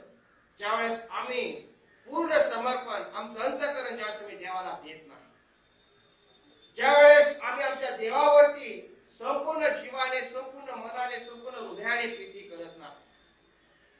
आम्हाला जर विचारले की तुमच्यासाठी सर्वात महत्वाची आज्ञा काय आहे, आम्ही ऍडव्हेंटिस्ट म्हणून काय सांगू? शाबादाची. परंतु येशू काय म्हणत आहे? सर्वात मोठी आज्ञा काय आहे? परत वाचा, परत वाचा. आजचं जे शास्त्रपाठ आहे परत वाचा. काय शास्त्रपाठ होतं? कोणी वाचला? तो आपला जो परमेश्वर, त्याच्यावर पूर्ण अंतःकरणाने, पूर्ण जीवाने, पूर्ण मनाने प्रीती कर. पुढं हीच मोठी व पहिली आज्ञा आहे. आमेन. हीच मोठी व पहिली आज्ञा आहे. तू आपला परमेश्वर याच्यावर संपूर्ण पूर्ण अंतःकरणाने काय कर? प्रीती कर. म्हणत नाही शाबादाची आज्ञा आम्ही पाळलीच पाहिजे. आम्ही ही आज्ञा का विसरतो? ज्याला येशू म्हणत आहे सर्वात मोठी आज्ञा आहे आणि पहिली आज्ञा आहे. तुमचा आणि माझा तारणारा प्रभू येशू ख्रिस्त तुम्हाला आज सांगू इच्छित आहे की ही आज्ञा तुम्ही पाळली पाहिजे. संपूर्ण अंतःकरणाने तुम्ही माझ्यावरती प्रीती केली पाहिजे. ज्यावेळेस आम्ही संपूर्ण अंतःकरणाने प्रीती करत नाही, त्यावेळेस प्रियानो, आम्ही आमच्या ख्रिस्ताला गमावतो, आमच्या ख्रिस्तावरती प्रीती ज्यावेळेस आम्ही पूर्णपणे करत नाही, त्यावेळेस आमचं ख्रिस्ती पण रिकामं होतं, उन्ह होतं, अर्ध होतं. ज्यावेळेस आपली आई आपल्या मुलावरती पूर्ण प्रीती करण्याचं सोडून देते आणि इतर गोष्टीमध्ये ज्यावेळेस ती व्यस्त होते, त्यावेळेस तिच्या पालन पोषणामध्ये कमतरता येते. आज असे अनेक माता आहेत, स्त्रिया आहेत की त्यांची ठरलेली वेळ असते, संध्याकाळचे 6 किंवा 7 वाजले का ते टीव्ही लावतात. तो वेळ ते कुणालाच देत नाही. प्रयत्न करून बघा. लेकरांनी जर येऊन सांगितलं, आई अगं ते मला भेटत नाही, तिथेच असेल, बघून घे. आई भूक लागली, काहीतरी जेवायला बनव, थांब थांब, फक्त 10 मिनिट राहिले. ही वस्तुस्थिती आहे. हे मातृत्व आहे का? कशावरती आम्ही आज प्रीती करत आहोत? आई तीच आहे जी संपूर्ण अंतःकरणाने आपल्या लेकरांवरती काय करते? प्रीती करते. ज्या आईचं अंतःकरण पूर्णपणे आपल्या लेकरांकडे नाही, तिच्या त्या लेकरांच्या मागणीकडे नाही, त्याच्या गरजेकडे नाही, त्याच्या गरजा पूर्तता करण्याकडे नाही, ती माता कशी काय, ती आई कशी काय होऊ शकते? ती परिपूर्ण आई होऊ शकत नाही. जो बाप आपली सोय बघून लेकरांची काळजी घेतो, लेकरांना वेळ देतो, लेकरांच्या सोबत वेळ घालवतो, आपली सोय प्रथम बघतो, तो बाप कसा होऊ शकतो? आणि जी मंडळी आपली सोय बघून ख्रिस्ताला वेळ देते, ती ख्रिस्ती कशी काय होऊ शकते? माझ्या मनात येईल तेव्हा मी चर्चला जाईल, माझ्या मनात येईल तेव्हा मी बायबल वाचेन, माझ्या मनात येईल तेव्हा मी आज्ञा पाळेन, माझ्या मनात येईल तेव्हा मी दान देईल, माझ्या मनात येईल तेव्हा मी शाबाशाहीचं पुस्तक वाचेन. ख्रिस्ती जीवन हे शिस्तीचं जीवन आहे. ख्रिस्ती जीवन हे संपूर्ण अंतःकरणाने देवावर प्रीती करण्याचं जीवन आहे. ख्रिस्ती जीवन हे संपूर्ण जीवाने देवावरती अवलंबून राहण्याचं जीवन आहे. ख्रिस्ती जीवन हे संपूर्ण मनाने परमेश्वरावरती प्रेम करण्याचं जीवन आहे. संपूर्ण, तिथे थोडस कमी अर्ध असं काही नाही. येशू काय म्हणाला? संपूर्ण अंतःकरणाने. ज्यावेळेस तू माझ्याकडे येतोस, ज्यावेळेस तुला वाटतं की मी तुला भेटावं, त्यावेळेस तू संपूर्ण अंतःकरणाने माझ्याकडे आला पाहिजेस. नाहीतर मी तुला पावणार नाही, मी तुला भेटणार नाही. उदाहरण पवित्र शास्त्रामध्ये आम्हाला सांगितलेलं आहे, ज्यावेळेस कायन आणि हबेल अर्पणे घेऊन परमेश्वराकडे गेले, कुणाचं अर्पण मान्य झालं?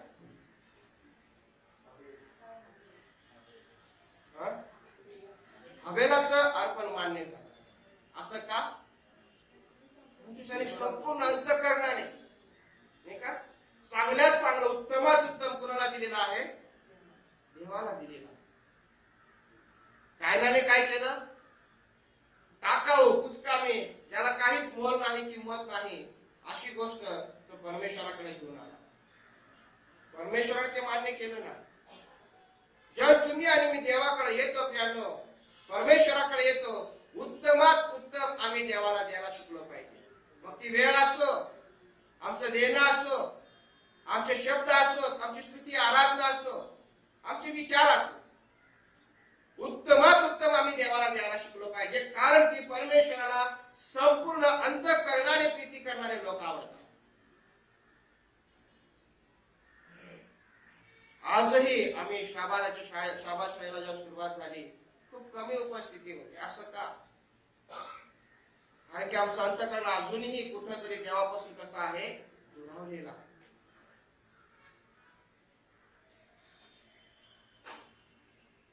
छोटं उदाहरण देतो. ज्यावेळेस तरुण तरुणी प्रेमामध्ये पडतात, एकमेकावरती प्रेम करायला लागतात, त्यांनी जर एकमेकांना वेळ दिला की गार्डन मध्ये मी 5 वाजता येणार आहे, तर तू त्या ठिकाणी मला भेटायला ये. काय, कसं, कधी जाणार हो? समजा एखाद्या मुलीने एखाद्या मुलाला वेळ दिला, 5 वाजेपर्यंत तू गार्डन मध्ये आला पाहिजेस. मुलगा किती वाजता जाईल? अनुभव दांडगा आहे.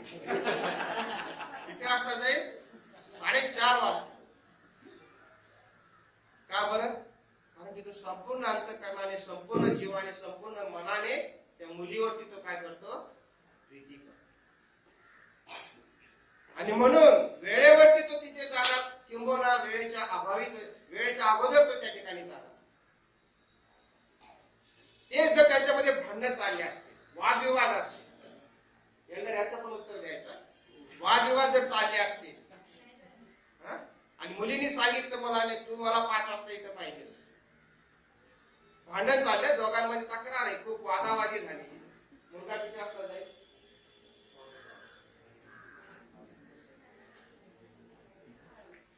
किती वाजता? 6:30. बघा 5 वाजता 1.5 तास उशिरा जाईल. तुमच्यात आणि देवात भांडण चालू आहे का? चर्चला उशिरा काय येतात?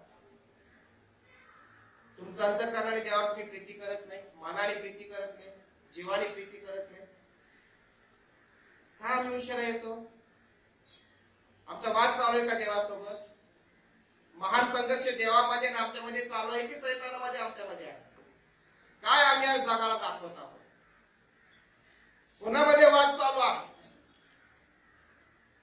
आम्ही देवाच्या घराकडे येत असताना, देवाच्या मंदिराकडे येत असताना, परमेश्वराकडे येत असताना आम्ही लवकर आलो पाहिजे, वेळेवरती आलो पाहिजे, बिफोर आलो पाहिजे, कारण की आम्ही त्याच्यावर प्रीती करतो. त्याने आम्हावर प्रथम केली म्हणून आम्ही आता त्याच्यावर प्रीती करतो. आम्ही त्या देवावर प्रीती करतो. हे प्रीती करण्याचं जर सादरीकरण असं आहे, अवेळी उशिरा देवाच्या घराकडे जाणं, देवाकडे जाणं, काय याच्याबद्दल आम्ही दाखवत आहोत? ज्यावेळेस घरामध्ये पती पत्नीची भांडणं होतात त्यावेळेस पती कधीच वेळेवरती घरी जात नाही. ज्यावेळेस लेकराची आणि बापाची भांडणं होतात कधीच मुलगा किंवा मुलगी घरी वेळेवरती जात नाही. ज्यावेळेस आई वडिलांची भांडणं होतात त्यावेळेस कधीच ते वेळेवरती घरी येत नाही. कशाचं प्रतीक आहे? आम्ही देवाच्या घरामध्ये उशिरा येणं कशाचं प्रतीक आहे? काय आम्ही सांगत आहोत जगाला? काय आम्ही दाखवण्याचा प्रयत्न करत आहोत? कशावरती आज आम्ही प्रीती करत आहोत? एकीकडे म्हणतो की मी देवावर अंतःकरणाने प्रीती करतो, जीवाने मनाने प्रीती करतो. कशा प्रकारची प्रीती आहे ही प्रीती देवाला मान्य होईल काय? मान्य करेल का देव ही प्रीती?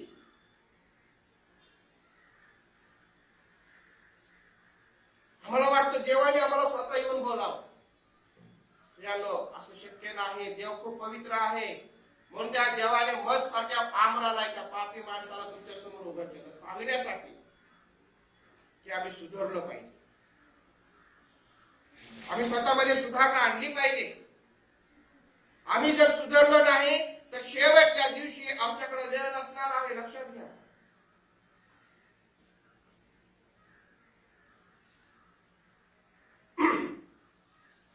दुसरे राज्याचा 10वा अध्याय 31वा वचन कोणीतरी वाचा.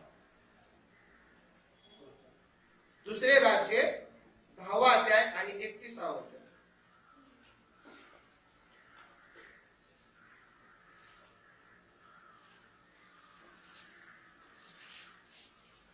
पण निघून इस्रायलाचा देव परमेश्वर याच्या धर्मशास्त्राप्रमाणे चालण्याची पूर्ण मनाने जबाबदारी घेतली नाही.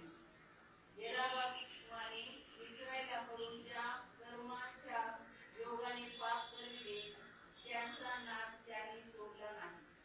त्याच्या अगोदर वचन असं म्हणत आहे, 30वा वचन सुद्धा जोराने थोडस मोठ्याने वाचा. परमेश्वर यहोवा म्हणाला, माझ्या दृष्टीने जे बरे ते तू केले आहे, माझ्या मनोदयाप्रमाणे तू अब्रामाच्या घराण्याची केली आहे, म्हणून तुझ्या 4थ्या पिढीपर्यंत तुझे वंशज इस्रायलच्या गादीवर बसतील. पुढं 31वा वचन. येऊन ये इस्रायलचा देव परमेश्वर याच्या धर्मशास्त्राप्रमाणे चालण्याची पूर्ण मनाने खबरदारी घेतली नाही. यारवाने इस्रायलकडून ज्या कर्माच्या योगाने पाप करविले त्याचा नाद त्यांनी सोडला नाही. आम्ही हे नाद सोडत नाही. या ठिकाणी खूप सुंदर असं उदाहरण आहे. इस्रायलाचा जो राजा आहे यहू राजा, याच्याबद्दल परमेश्वर साक्ष देत आहे की तू खूप चांगलं केलंस. मी जे काही तुला सांगितलं त्या सर्व गोष्टी तू केल्या, उत्तमात उत्तम केलंस. मी ज्या लोकांना मारायला सांगितलं, ज्यांना संपवायला सांगितलं त्यांना तू संपवलंस, चांगलं केलंस. माझ्या तू आज्ञा पाळल्यास, मी जे कर म्हणलं ते तू केलंस. परंतु दुसऱ्याच वचनामध्ये परमेश्वर आहे, परंतु तू पूर्ण मनाने माझा धर्मशास्त्र काय केला नाही, पाळला नाही. तू त्याच्यामध्ये कमी पडलास. याचा अर्थ काय की जे काही चालीरीतीप्रमाणे चालत आलेलं होतं त्या सर्व गोष्टी तुझ्या जीवनामध्ये अजूनही आहेत. आमचंही जीवन कधी कसं कुठंतरी अशाच प्रकारे असं झालेलं आहे. आम्ही अनेक गोष्टींचा नाद सोडत नाही. येहूने सुद्धा नाद सोडला नाही. चांगला राजा होता, चांगलं त्यांनी केलं, देवाने त्याची प्रशंसा केली, परंतु पुढच्याच वचनात परमेश्वर म्हणत आहे की माझ्या धर्मशास्त्राप्रमाणे आज्ञेप्रमाणे तू काय झाला नाहीस, वागला नाहीस. आणखीन एक उदाहरण आपण घेऊया. दुसरे राज्य 25वा अध्याय आणि 2रं वचन. अमस्या राजाबद्दल या ठिकाणी सांगत आहे परमेश्वर. यहुद्यांचा राजा अमस्या. दुसरा इतिहास 25वा अध्याय आणि 2रं वचन.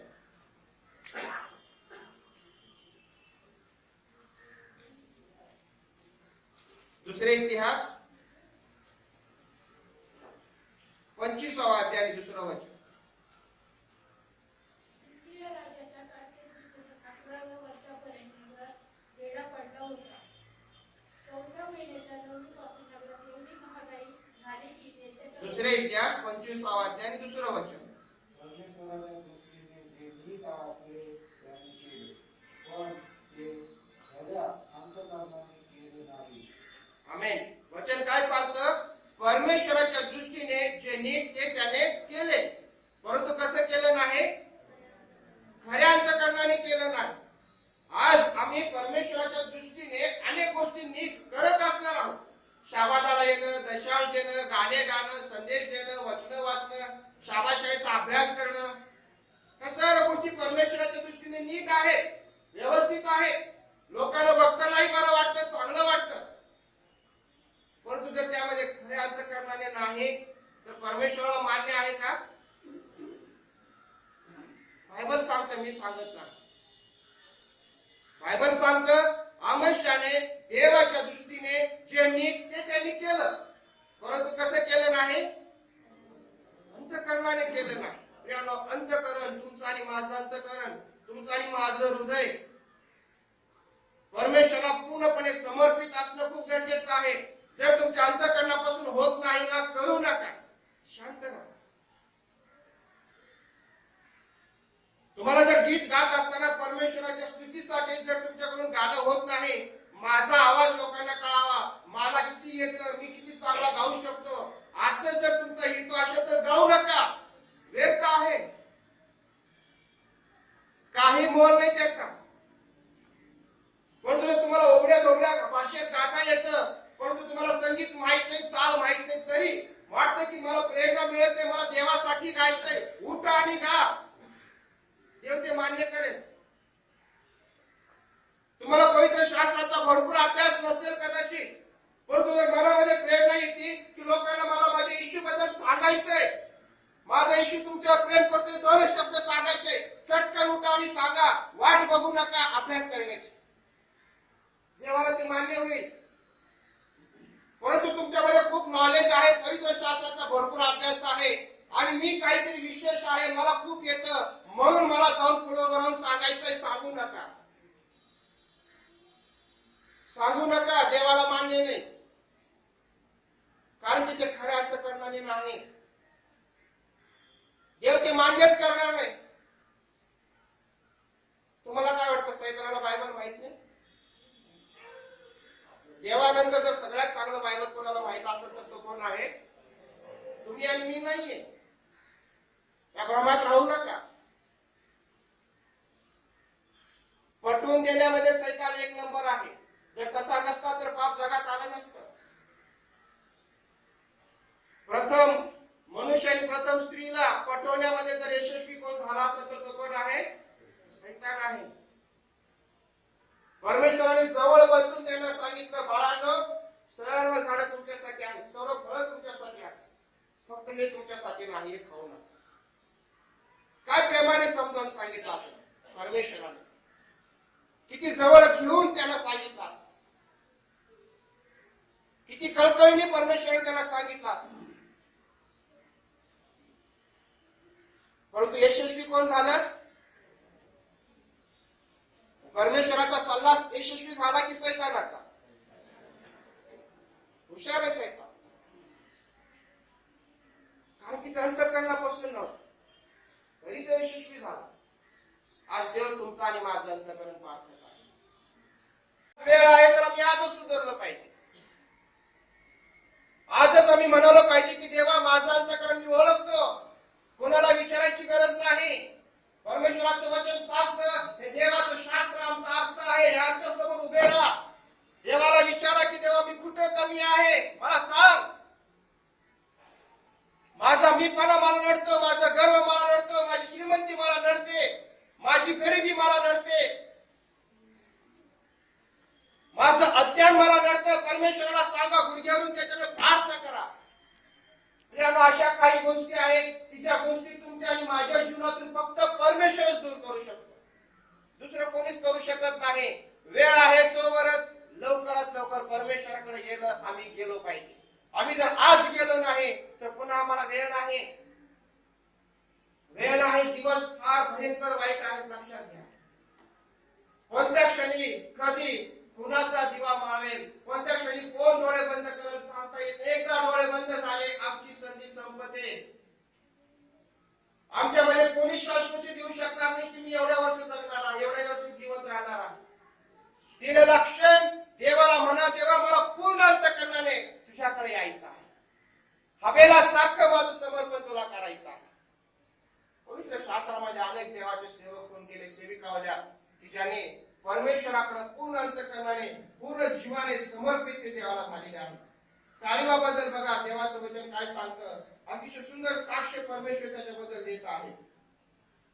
गणना याचा 14वा अध्याय 24वा वचन, कोणीतरी मोठ्याने वाचा. गणना 14 आणि 24.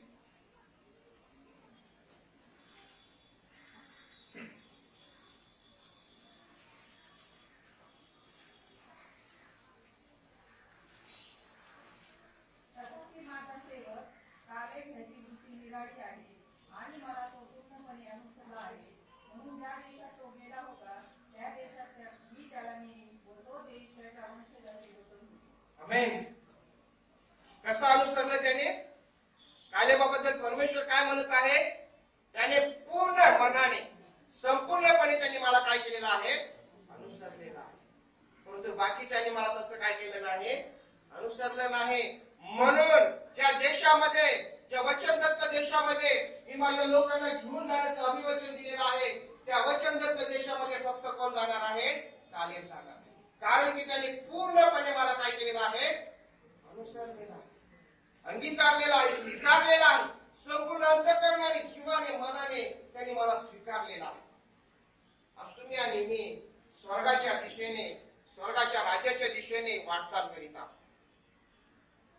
त्या वचनदत्त दिशेत, त्या सियोन नगरीत, त्या स्वर्गाच्या राज्यात जाण्याचा आमचाही मानस आहे, इच्छा आहे. जर आम्ही कालेबासारखं पूर्णपणे समर्पित देवाला झालो नाही, पूर्णपणे जर आम्ही देवाकडे शरण गेलो नाही, आमचा प्रवेश होईल का हो?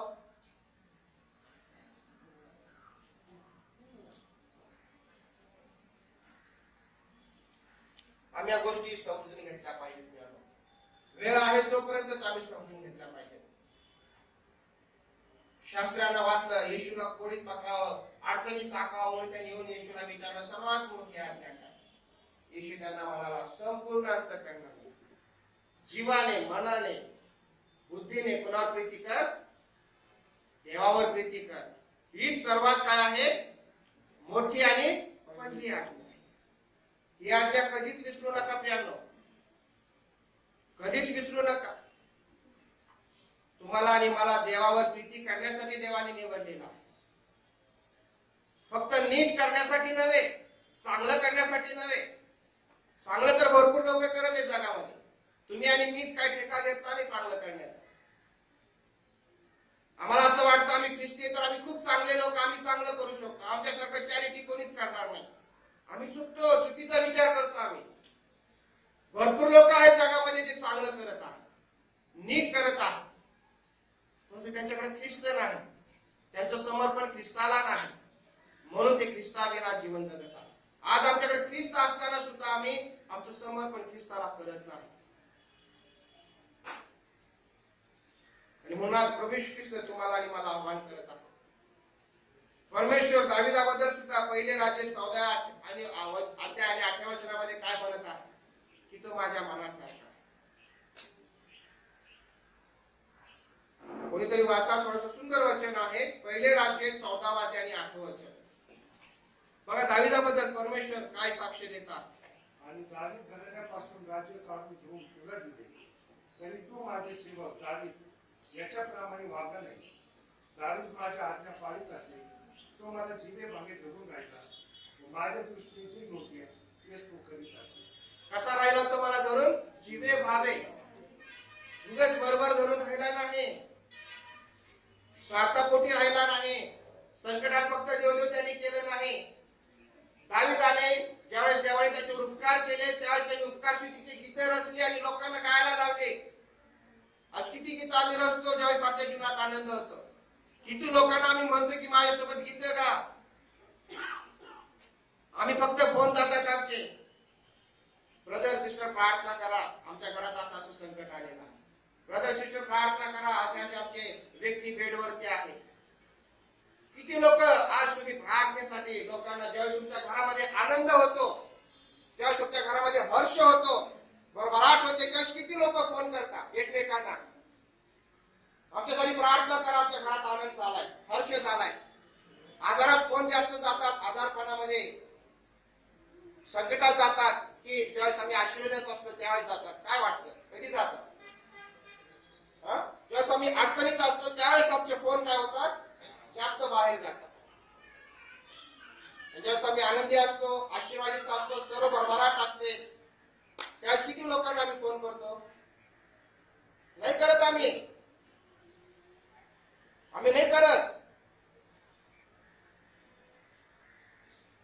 परमेश्वराकडे येत असताना, परमेश्वरावरती प्रीती करत असताना परमेश्वराचं वचन सांगतं जिवे भावे त्याच्यावरती प्रीती करा, जसे दाविदाने केले. संकटात असतानाही दावीद देवाकडे पळायचा आणि आनंदात असतानाही दावीद कोणाकडे पळायचा? देवाकडे पळायचा. देवाशिवाय त्याच्याकडे दुसरा पर्याय नव्हता. आम्ही फक्त संकटात पळतो. शेवटची गोष्ट मी तुम्हाला सांगू इच्छित आहे. वेळ भरपूर आहे, सांगण्यासारखं पुष्कळ आहे, परंतु मला वाटतं एवढं आमच्यासाठी आज पुरेसं आहे. मत्तयाचा 13वा अध्याय 14 ते 30 वचन कोणीतरी वाचा. 24 ते 30. मत्तय 13, 24 ते 30.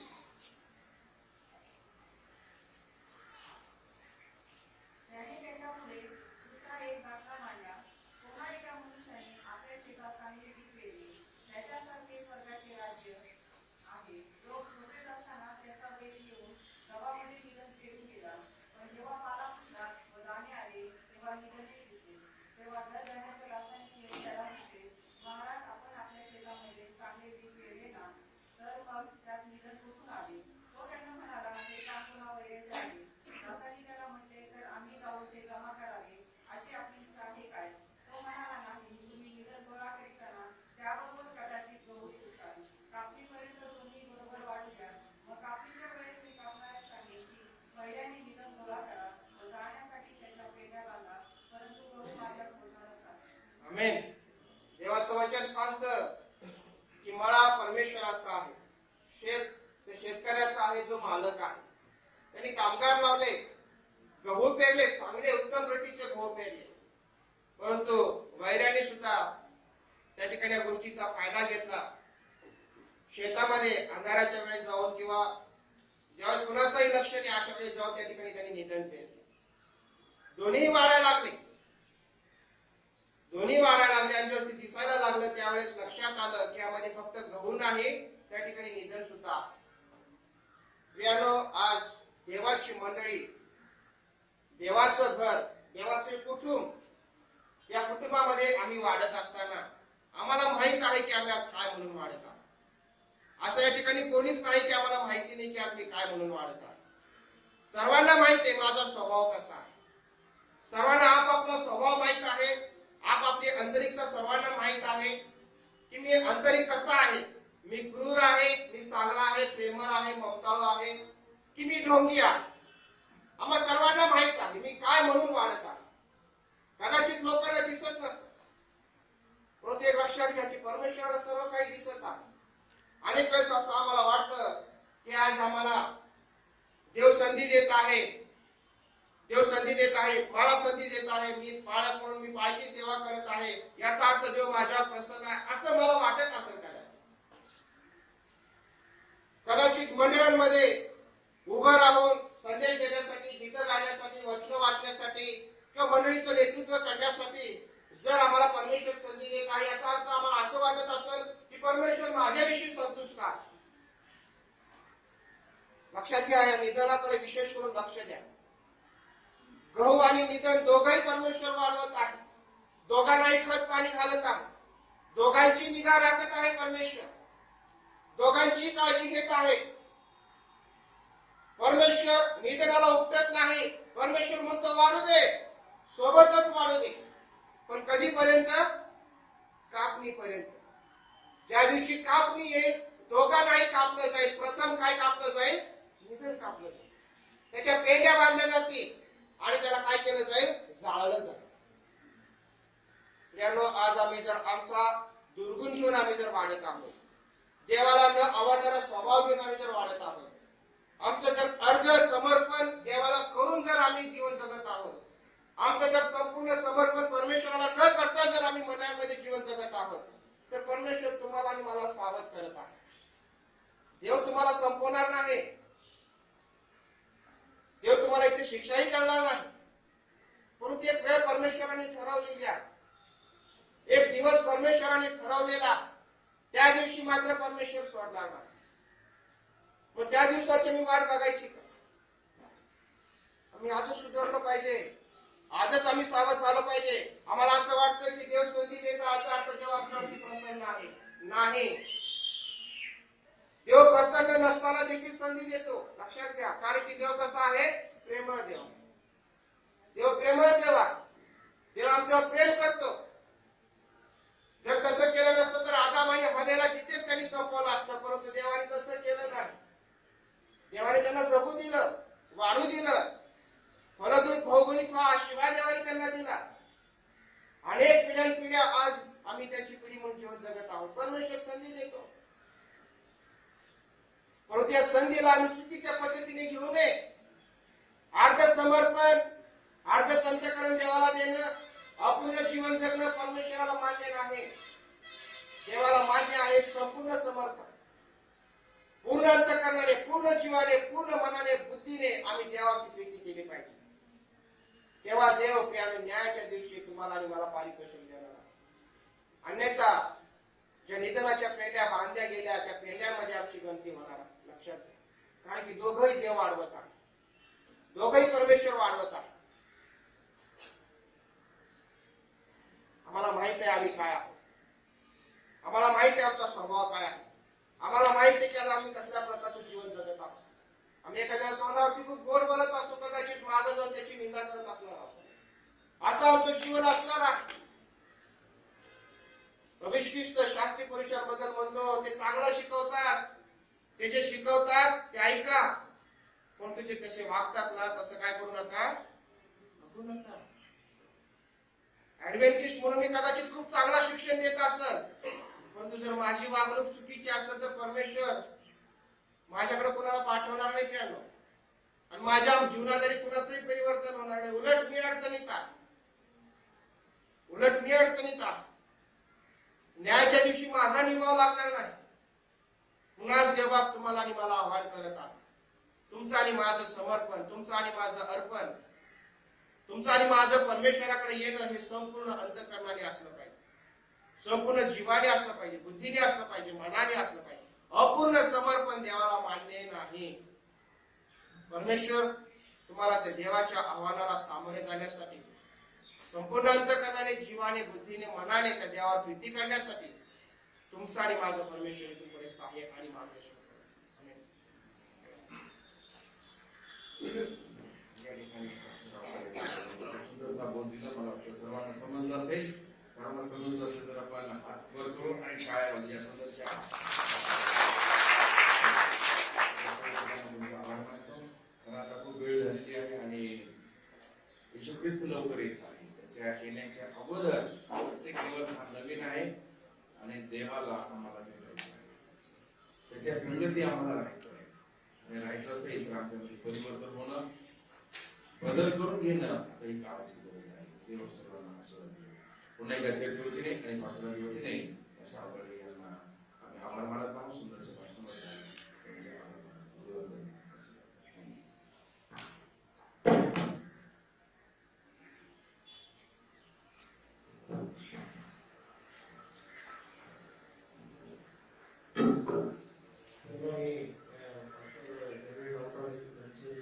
आभार मानत आहे मंडळी आणि सगळ्या वतीने. परमेश्वरकडून तुम्हाला आणि तुमच्या परिवाराला खास आशीर्वाद देऊ आणि जे काय आज तुम्ही परमेश्वराच्या वचनातून बोलले त्या बाबतीत परमेश्वर तुम्हाला अधिक आणि अधिक वेळ, अधिक आणि अधिक शपथ, अधिक आणि अधिक वर्ष देऊ ही आमची प्रार्थना. Thank you, Pastor, for the most and unvaluable, precious words you have spoken from the Word of God. So thank you once again. लक्षात आलेलं आहे की जे काय आपण तनाने मनाने धनाने जे आपण प्रभू येशू ख्रिस्तावरती परमेश्वरावरती आपण भाव ठेवला पाहिजे.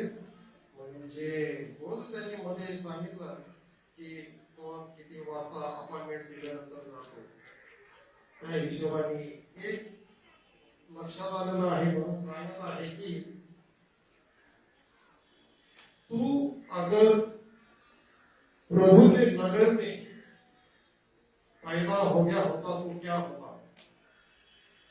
तू अगर प्रभु के नगर में पैदा हो गया होता तो क्या होता? और तू अगर प्रभु के नगर में मर गया होता तो क्या होता?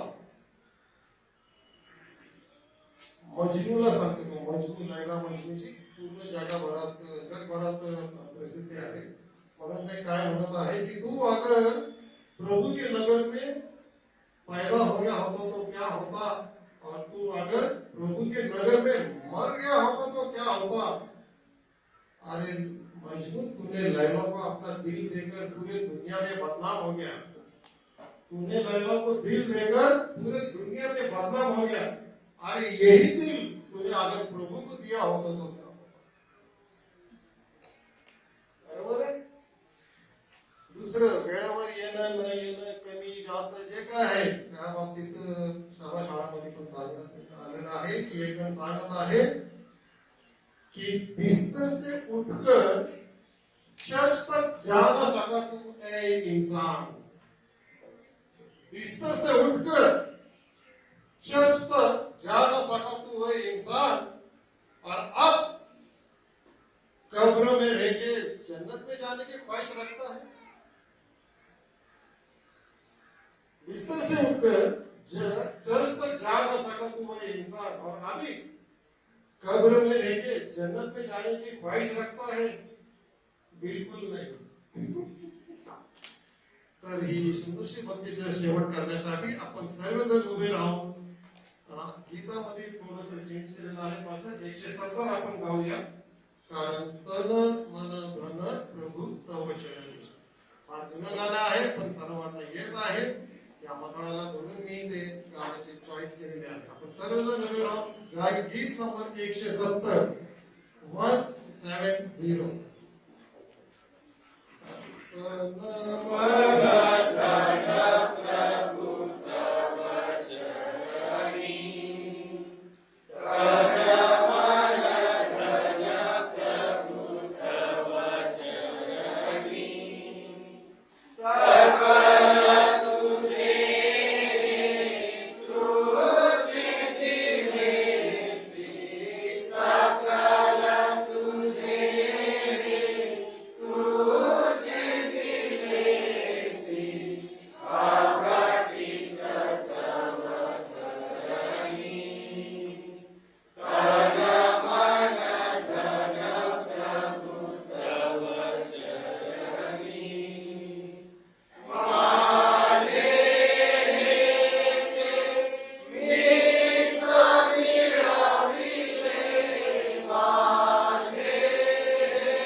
घ्या, नंतर प्रभूची प्रार्थना होईल आणि हे शेवटचे आशीर्वाद देईल.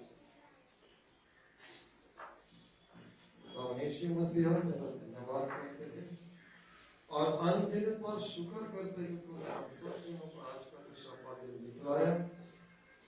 तेरे चरणों में और तेरे शरणों में आके प्रार्थना, भक्ति, गुणगान, गीत, साक्ष्य और तेरे नाम की स्तुति महिमा के लिए तूने जो एकत्रित किया, इसके लिए तेरा अनगिनत बार शुक्र करते हैं. और यीशु मसीह हम सब जन के जीवन को तो बदल दे, हम सब जन के दिल दिमाग को तो पालट कर और खुदा यीशु मसीह तेरा तरफ मुड़कर पूरे तन से, पूरे मन से और पूरे धन से तेरी सेवा करे. ऐसे तू हो जाए, ऐसे तू करे.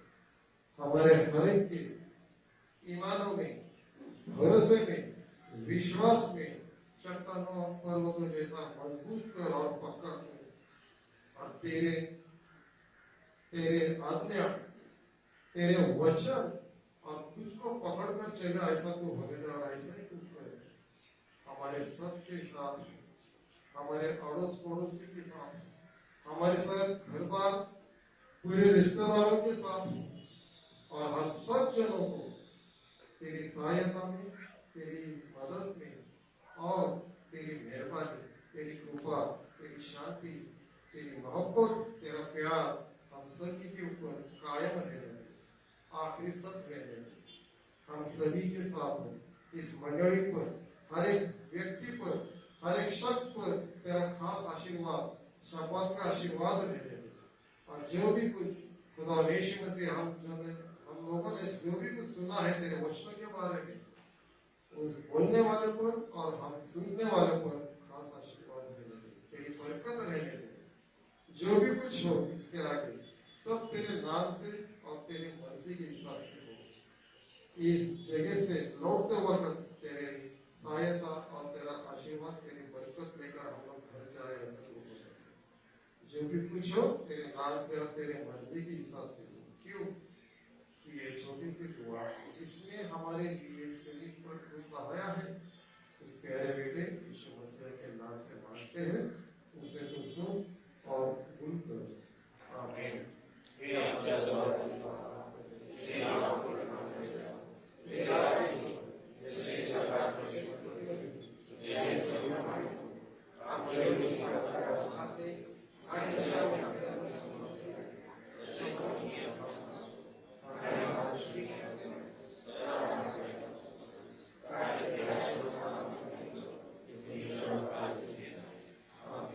सर्वसमर्थ देव बापेक्षित प्रीती, प्रभू ख्रिस्ताची कृपा, पवित्र आत्म्याची सहभागिता, उपस्थित देवाची प्रिय मंडळी यांच्या समोर आणि आम्हा सर्वांसमोर एक प्रिय सहवास असो. आमेन.